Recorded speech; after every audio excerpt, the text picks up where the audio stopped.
Hello hi ಸ್ನೇಹಿತರೆ, ಎಲ್ಲರಿಗೂ ನಮಸ್ಕಾರ. ರಾಷ್ಟ್ರಂ ಇನ್ಸ್ಟಿಟ್ಯೂಟ್ಗೆ ತಮಗೆಲ್ಲರಿಗೂ ಸ್ವಾಗತ. ನಾನು ನಿಮ್ಮ ಮೆಹಬೂಬ್ ನಾಯ್ಕೋಡಿ. ನಾವು ಇವತ್ತು ಮಧ್ಯ ಭಾರತದ ಇತಿಹಾಸದಲ್ಲಿ ಮೊಘಲರಕ್ಕೆ ಸಂಬಂಧಿಸಿದಂಥ ಇತಿಹಾಸ ಬಹು ಪ್ರಾಮುಖ್ಯತೆಯನ್ನು ಪಡೆಯುತ್ತೆ. ಆ ಮೊಘಲರು ಅಂತಕ್ಕಂತಹ ಮಧ್ಯ ಭಾರತ ಇತಿಹಾಸದಲ್ಲಿ ಸುಮಾರು 1526ರಿಂದ 1707 ತನಕ ಪ್ರಬಲ ಮೊಘಲರ ಆಳ್ವಿಕೆ ಅಂತಕ್ಕಂತಹದನ್ನು ನಾವು ಅಧ್ಯಯನ ಮಾಡ್ತೀವಿ. 1707ರಿಂದ 1857 ತನಕ ಅವನತಿಯತ್ತ ಮೊಘಲರ ಆಳ್ವಿಕೆ ಅಂತಕ್ಕಂಥ ಅಂದ್ರೆ ಬಲಹೀನರು ಮೊಘಲರು ಅಂತಕ್ಕಂಥದ್ದು ಕೂಡ ಬರ್ತಾರೆ. ಆ ಪ್ರಬಲ ಮೊಘಲರ ಆಳ್ವಿಕೆಯ ಒಂದು ಅವಧಿಯಲ್ಲಿ 1540ರಿಂದ 1555 ತನಕ ಸುಮಾರು 15 ವರ್ಷಗಳ ಕಾಲ ಆಡಳಿತ ಮಾಡಿದಂಥ ಮನೆತನ ಸೂರ್ ಸಂತತಿ ಅಂತಕ್ಕಂಥದ್ದು. ಆ 1540ರಿಂದ 1555 ತನಕ ಇದನ್ನ ಮೊಘಲರ ಆಡಳಿತದ ರಜಾ ಅವಧಿ ಅಂತಲೂ ಕೂಡ ಕರೆಯಲಾಗುತ್ತೆ. ಹಾಗಾದ್ರೆ ಯಾಕೆ ಈ ಒಂದು ಮನೆತನ ಯಾಕೆ ಮುನ್ನೆಲೆಗೆ ಬಂತು ಅಂತ ಬಂದ್ರೆ ಒಂದು ಸೂರ್ ಸಂತತಿ ಅಂತಕ್ಕಂಥದನ್ನ ಬರುತ್ತೆ. ಭಾರತದಲ್ಲಿ ಅಫ್ಘಾನ ಪಂಗಡಕ್ಕೆ ಸೇರಿ ಆಡಳಿತ ಮಾಡಿದ ಮೊದಲ ಸಂತತಿ ಅದು ಲೋಧಿ ಸಂತತಿ. ಭಾರತದಲ್ಲಿ ಅಫ್ಘಾನ್ ಪಂಗಡಕ್ಕೆ ಸೇರಿ ಸ್ವತಂತ್ರವಾಗಿ ಆಡಳಿತ ಮಾಡಿದಂಥ ಮನೆತನ ಅದು ಮೊಘಲ್ ಮನೆತನ. ಎರಡನೇ ಅಫ್ಘಾನ್ ಪಂಗಡಕ್ಕೆ ಸೇರಿ ಭಾರತದಲ್ಲಿ ಆಡಳಿತ ಮಾಡಿದಂತಹ ಎರಡನೇ ಮನೆತನ ಅದು ಸೂರ್ ಸಂತತಿ ಅಂತಕ್ಕಂಥದ್ದು. ಹಾಗಾದ್ರೆ ಈ ಸೂರ್ ಸಂತತಿಯ ಅರಸ ಅಥವಾ ಸ್ಥಾಪಕ ಯಾರು ಅಂತ ಬಂದ್ರೆ ಈ ಶೇರ್ ಶಾ ಸುರಿ ಅಂತಕ್ಕಂಥವ್ನು. ಈ ಶೇರ್ ಶಾ ಸುರಿ ಈತ ಯಾವ ವಂಶಕ್ಕೆ ಸಂಬಂಧಪಟ್ಟಿದ್ದಾನೆ ಅಂತ ಬಂದ್ರೆ ಈ ಸೂರ್ ಸಂತತಿಗೆ ಸಂಬಂಧಪಟ್ಟಿದ್ದಾನೆ. ಪ್ರಶ್ನೆಯನ್ನ ಕೇಳ್ತಾರೆ, ಯಾವ ಸಂತತಿಗೆ ಸಂಬಂಧಪಟ್ಟಿದ್ದಾರೆ ಅಂತ ಬಂದ್ರೆ ಸೂರ್ ಸಂತತಿಗೆ ಸಂಬಂಧಪಟ್ಟಿದ್ದಾನೆ. ಈತನ ಕಾಲ 1540ರಿಂದ 1545 ಅಂದ್ರೆ ಸುಮಾರು 5 ವರ್ಷಗಳ ಕಾಲ ಆಡಳಿತವನ್ನ ಮಾಡ್ತಾನೆ.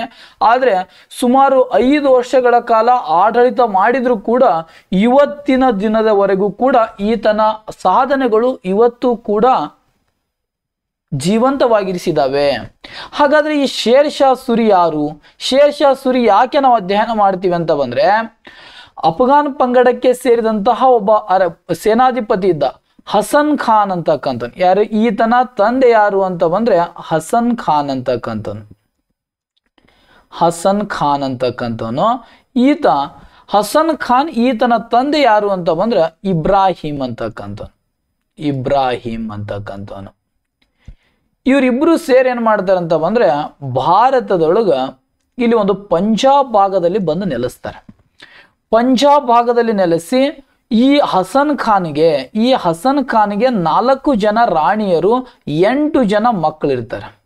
ನೋಡ್ರಿ, 4 ಜನ ರಾಣಿಯರು 8 ಜನ ಮಕ್ಕಳಲ್ಲಿ ಮೊದಲ ರಾಣಿಯ ಮಗನೇ ಈತನ ಮೂಲ ಹೆಸರೇ ಫರೀದ್ ಖಾನ್ ಅಂತಕ್ಕಂಥ. ಈ ಫರೀದ್ ಖಾನ್ 1471ರಲ್ಲಿ ಈತ ಜನನವಾಗ್ತಾನೆ. ಈತನಿಗೊಬ್ಬ ಸಹೋದರ ಇದ್ದ, ಯಾರು ಅಂತ ಬಂದ್ರೆ ಅಜಮ್ ಅಂತಕ್ಕಂಥವನು.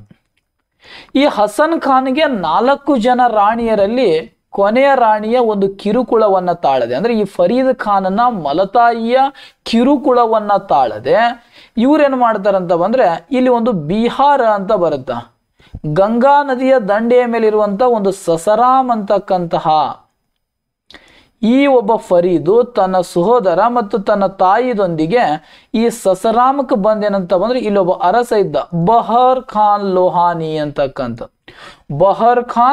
ಲೋಹಾನಿ ಅಂತಕ್ಕಂಥವನನ್ನ ಆಶ್ರಯವನ್ನ ಪಡಿತಾರೆ. ಯಾರು ಅಂತ ಬಂದ್ರೆ ಈ ಫರೀದ್ ಮತ್ತು ಅಜಮ್ ಮತ್ತು ಅವರ ತಾಯಿ.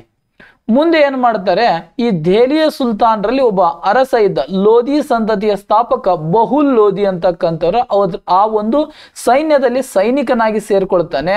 ಅಲ್ಲಿನೂ ಕೂಡ ಆತನ ಒಬ್ಬ ಮಲಸೋದರ ಇದ್ದ ಸುಲೇಮಾನ್ ಅಂತಕ್ಕಂಥವನು. ಈ ಸುಲೇಮಾನ್ನ ಕಿರುಕುಳವನ್ನ ತಾಳದೆ ಮತ್ತೆ ಸಸ್ರಾಮಿಗೆ ಬಂದ ಮೇಲೆ ಈ ಫರೀದ್ ಖಾನ್ ಏನ್ ಮಾಡ್ತಾನೆ, ತನ್ನ ತಂದೆ ಹಸನ್ ಖಾನ್ನ ಸಂಧಾನಕ್ಕೆ ಮುಂದಾಗ್ತಾನೆ ತನ್ನ ತಾಯಿಯ ವಿರೋಧದ ನಡುವೆ. ಇದರಿಂದಾಗಿ ತಾಯಿ ಏನ್ ಮಾಡ್ತಾಳೆ, ಫರೀದ್ ಖಾನ್ನ ತನ್ನ ಮನೆಯಿಂದ ಹೊರಗೆ ಹಾಕ್ಬಿಡ್ತಾಳೆ. ಇದರಿಂದ ಈ ಫರೀದ್ ಖಾನ್ ಏನ್ ಮಾಡ್ತಾನೆ, ಬಾಬರ್ ಅಂತ ಬರ್ತಾನೆ. ಮೊಘಲ್ ಸ್ಥಾಪಕ ಬಾಬರ್ ಅಂತಕ್ಕಂಥವರ ಆಡಳಿತದಲ್ಲಿ 1527ರಿಂದ 28 ತನಕ ಅಂದ್ರೆ 1 ವರ್ಷಗಳ ಕಾಲ ಸೈನಿಕನಾಗಿ ಏನಪ್ಪ ಸೇರ್ತಾನೆ. ಮುಂದೆ ಮತ್ತೆ ತನ್ನ ತಾಯಿಯ ಜೊತೆ ಬಂದು ಸಸ್ರಾಮ್ನಲ್ಲಿ ಬಹರ್ ಖಾನ್ ಲೋಹಾನಿಯರ ಸೈನಿಕನಾಗಿ ಈತನ ಒಂದು ಪ್ರಾಮಾಣಿಕತೆ ಮತ್ತು ಚಾಣಾಕ್ಷತನದಿಂದ ಪ್ರತಿ ವರ್ಷಕ್ಕೆ ಏನಪ್ಪ ಹಂತ ಹಂತವಾಗಿ ಏನಾಗ್ತಾನೆ, ಬೆಳವಣಿಗೆಯನ್ನು ಹೊಂದಿ ಮಂತ್ರಿ ಆಗ್ತಾನೆ ಬಹರ್ ಖಾನ್ ಲೋಹಾನಿದು. ಒಂದು ಕಟ್ಟುಕತೆ ಇದೆ, ಇದು ನಿಜವೋ ಸುಳ್ಳು ಗೊತ್ತಿಲ್ಲ. ಐತಿಹಾಸಿಕ ಪುರಾವೆಗಳ ಪ್ರಕಾರ ಈ ಫರೀದ್ ಮತ್ತು ಬಹರ್ ಖಾನ್ ಲೋಹಾನಿ ಕಾಡಿನಲ್ಲಿ ಹೋಗುವಂತ ಸಂದರ್ಭದಲ್ಲಿ ಆ ಬಹರ್ ಖಾನ್ ಲೋಹಾನಿ ಮೇಲೆ ಏಕಾಏಕಿ ಹುಲಿ ಎರಗಿತು ಅಂತ ಹೇಳ್ತಾರೆ.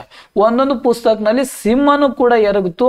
ಆ ಸಂದರ್ಭದಲ್ಲಿ ಈ ಫರೀದ್ ಯಾರದೇ ಒಬ್ಬ ಆಶ್ರಯವನ್ನ ಪಡೆಯದೆ ಆತ ಏನು ಮಾಡ್ತಾನೆ, ಹುಲಿದೊಂದಿಗೆ ಏನಪ್ಪಾ ಅಂದ್ರೆ ಬೇಟೆಯಾಡಿ ಹುಲಿನನ್ನ ಸಾಯಿಸ್ತಾನೆ.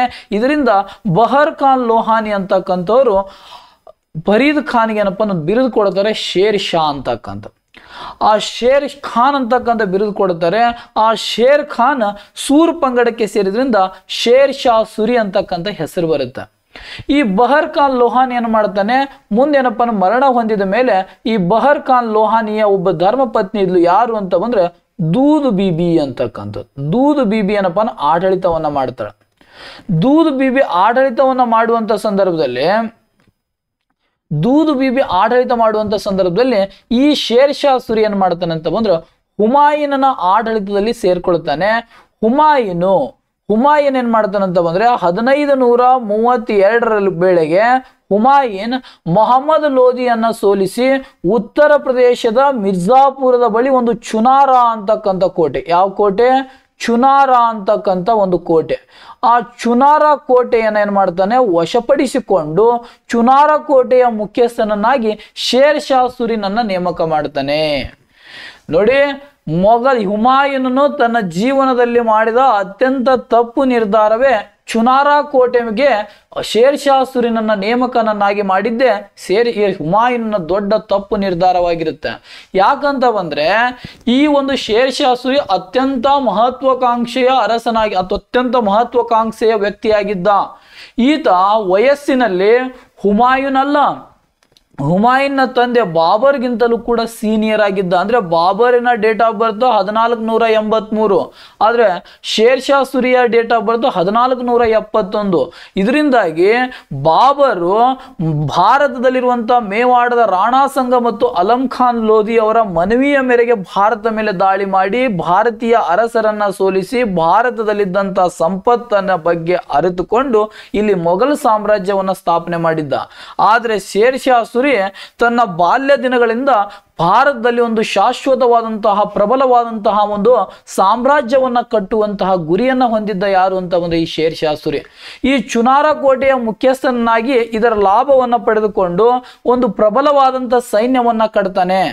ಹಾಗಾದ್ರೆ ಪ್ರಬಲವಾದಂತ ಸೈನ್ಯವನ್ನ ಕಟ್ಟಿ ಹುಮಾಯೂನ ವಿರುದ್ಧ ಏನಪ್ಪಾ ಅಂದ್ರೆ ಯುದ್ಧಕ್ಕೆ ಇಳಿತಾನೆ.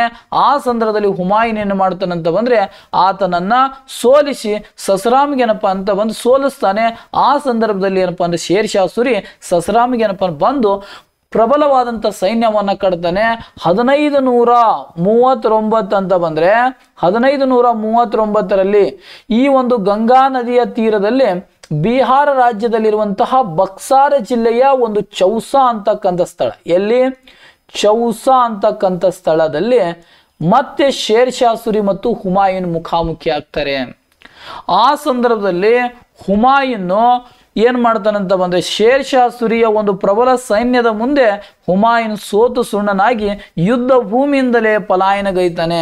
ಪಲಾಯನಗೈದಂಥ ಸಂದರ್ಭದಲ್ಲಿ ಆ ಹುಮಾಯೂನ್ ಏನ್ ಮಾಡ್ತಾನೆ, ಆಯತಪ್ಪಿ ಬಿದ್ದು ಏನಪ್ಪ ಓಡೋಡಿ ಹೋಗಿ ಆಯತಪ್ಪಿ ಗಂಗಾ ನದಿಯನ್ನ ಏನಪ್ಪ ಅಂದ್ರೆ ಹಾರ್ತಾನೆ. ಅವಾಗ ಪ್ರಾಣವನ್ನ ಉಳಿಸಿದ್ದು ಒಬ್ಬ ಮೀನುಗಾರ ಇರ್ತಾನೆ, ಜಲಗಾರ ನಿಜಾಮ ಅಂತಕ್ಕಂಥವನು. ಆ ಜಲಗಾರ ನಿಜಾಮನ ಬಯಕೆ ಒಂದು ದಿನದ ಮಟ್ಟಿಗೆ ದೆಹಲಿಯ ಸಿಂಹಾಸನವನ್ನ ಆಳಬೇಕು ಅಂತಕ್ಕಂಥ ಇರುತ್ತೆ. ಆತನ ಆಸೆಯನ್ನ ಹುಮಾಯೂನ್ ಈಡೇರಿಸ್ತಾನೆ. ಮಧ್ಯ ಭಾರತ ಇತಿಹಾಸದಲ್ಲಿ ದೆಹಲಿಯ ಸಿಂಹಾಸನವನ್ನ ಏರಿದ ಏಕದಿನಕ ಸುಲ್ತಾನ್ ಕೋನ್ ಅಂತ ಬಂದ್ರೆ ಜಲಗಾರ ನಿಜಾಮ. ಹಾಗಾದ್ರೆ 1539ರಲ್ಲಿ ಚೌಸಾ ಕಾಳಗವು ಹುಮಾಯೂನ್ ಮತ್ತು ಶೇರ್ ಶಾ ಸುರಿ ನಡುವೆ ನಡೆಯಿತು. ಗೆಲುವು ಸಾಧಿಸಿದ್ದು ಶೇರ್ ಶಾ ಸುರಿ. ಹಾಗಾದ್ರೆ ಚೌಸಾ ಕಾಳಗದಿಂದ ಶೇರ್ ಶಾ ಸುರಿಗೆ ಬಂದ ಪ್ರದೇಶ ಯಾವುದು ಅಂತ ಬಂದ್ರೆ ಚುನಾರ ಕೋಟೆ. ನೋಡಿ, ಚೌಸಾ ಕಾಳಗದಿಂದ ಶೇರ್ ಶಾ ಸುರಿಗೆ ಬಂದಂತಹ ಒಂದು ಸ್ಥಳ ಯಾವುದು ಅಂತ ಬಂದ್ರೆ ಚುನಾರ ಕೋಟೆ. ಮುಂದೆ 1540ರ ವೇಳೆಗೆ ಉತ್ತರ ಪ್ರದೇಶದಲ್ಲಿ ಒಂದು ಸಂಪದ್ಭರಿತವಾದಂತಹ ಒಂದು ಸ್ಥಳ ಇತ್ತು. ಯಾವುದು ಅಂತ ಬಂದ್ರೆ ಕನೋಜ್ ಅಂತಕ್ಕಂಥ. ಆ ಕನೋಜಿನ ಪಕ್ಕದಲ್ಲಿ ಒಂದು ಪ್ರದೇಶ ಇರುತ್ತೆ, ಅದನ್ನ ಬಿಲ್ಗ್ರಾಮ್ ಅಂತಕ್ಕಂಥ. ಇದು ಬಿಲ್ಗ್ರಾಮ್ ಕಾಳಗ ಅಥವಾ ಕನೋಜ್ ಕಾಳಗ ಅಂತ ಕರೀತಾರೆ. ಆ ಕನೋಜ್ ಕಾಳಗವನ್ನ 1540 ವೇಳೆಗೆ ಆ ಬಿಲ್ಗ್ರಾಮ್ ಕಾಳಗದಲ್ಲಿ ಶೇರ್ ಶಾ ಸೂರಿ ಮತ್ತು ಹುಮಾಯೂನ್ ಮತ್ತೆ ಮುಖಾಮುಖಿ ಆಗ್ತಾರೆ. ಆ ಒಂದು ಕಾಳಗದಲ್ಲಿ ಶೇರ್ ಶಾ ಸೂರಿ ಹುಮಾಯೂನ್ನನ್ನ ಸಂಪೂರ್ಣವಾಗಿ ಸೋಲಿಸಿ ಆತನನ್ನ ದೆಹಲಿಯದಿಂದ ಏನಪ್ಪಾ ಗಡಿಪಾರು ಮಾಡ್ತಾನೆ. ಹಾಗಾಗಿ 1540 ಕನೋಜ್ ಕಾಳಗದಿಂದ ಶೇರ್ ಶಾ ಸೂರಿಗೆ ಬಂದ ಪ್ರದೇಶ ಯಾವುದು ಅಂತ ಬಂದ್ರೆ ನವದೆಹಲಿ ಅಂತಕ್ಕಂಥ, ದೆಹಲಿ ಅಂತಕ್ಕಂತಹ ಪ್ರದೇಶವನ್ನ ವಶಪಡಿಸಿಕೊಳ್ಳುತ್ತಾನೆ. ಅದರಿಂದ ಆ ದೆಹಲಿಗೆ ಏನಪ್ಪಾ ಅಂದ್ರೆ ಸುತ್ತಲೂ ಏನಪ್ಪಾ ಒಂದು ಕೋಟೆಯನ್ನ ಕಟ್ತಾನೆ. ಅದೇ ಯಾವುದು ಅಂತ ಬಂದ್ರೆ ಪುರಾಣ ಕಿಲ್ಲಾ ಕೋಟೆ, ಪುರಾಣ ಕಿಲ್ಲಾ ಅಥವಾ ಪುರಾಣ ಕೋಟೆ ಅಂತಕ್ಕಂತಹ ನಿರ್ಮಾಣ ಮಾಡಿದ್ದು ಶೇರ್ ಶಾ ಸೂರಿ. ಅಲ್ಲಿಂದ ಈ ಒಂದು ಹುಮಾಯೂನ್ ಏನು ಮಾಡ್ತಾನೆ ಅಂತ ಬಂದ್ರೆ ಅವಾಗ ರಾಜಭ್ರಷ್ಟನಾಗಿ ಆತ ಏನಪ್ಪಾ ಯಾರದೇ ಆಶ್ರಯವನ್ನ ಪಡೆಯದೆ ಅಲೆಮಾರಿಯಾಗಿ ಕೊನೆಗೆ ರಾಜಸ್ಥಾನದಲ್ಲಿ ಒಬ್ಬ ರಜಪೂತ ಮನೆತನದಲ್ಲಿ ಒಬ್ಬ ವೀರಸಾಲನ ಆಶ್ರಯವನ್ನ ಪಡಿತಾನೆ. ಈ ಒಂದು ಪಂಜಾಬ್ ಭಾಗದಲ್ಲಿ ಏನಪ್ಪಾ ಅಂತ ಬಂದ್ರೆ ಒಂದು ಜೀಲಂ ನದಿಯ ದಂಡೆಯ ಮೇಲೆ ಒಂದು ಮನೆತನ ಬರುತ್ತೆ, ಅಂತ ಒಂದು ಬುಡಕಟ್ಟು ಮನೆತನ ಬರುತ್ತೆ. ಯಾವುದು ಅಂತ ಬಂದ್ರೆ ಘಕ್ಕಾರರು ಅಂತಕ್ಕಂಥದ್ದು. ಈ ಘಕ್ಕಾರ ಮನೆತನದವನ್ನ ಮೊಘಲರಿಗೆ ಏನಪ್ಪಾ ಅಂದ್ರ ಸ್ನೇಹರಾಗಿದ್ರು. ಮೊಘಲರ ಪರವಾಗಿ, ಮೊಘಲರ ಆಡಳಿತ ಪರವಾಗಿ ಅವರು ಕಾರ್ಯವನ್ನು ನಿರ್ವಹಿಸ್ತಾ ಇದ್ರು.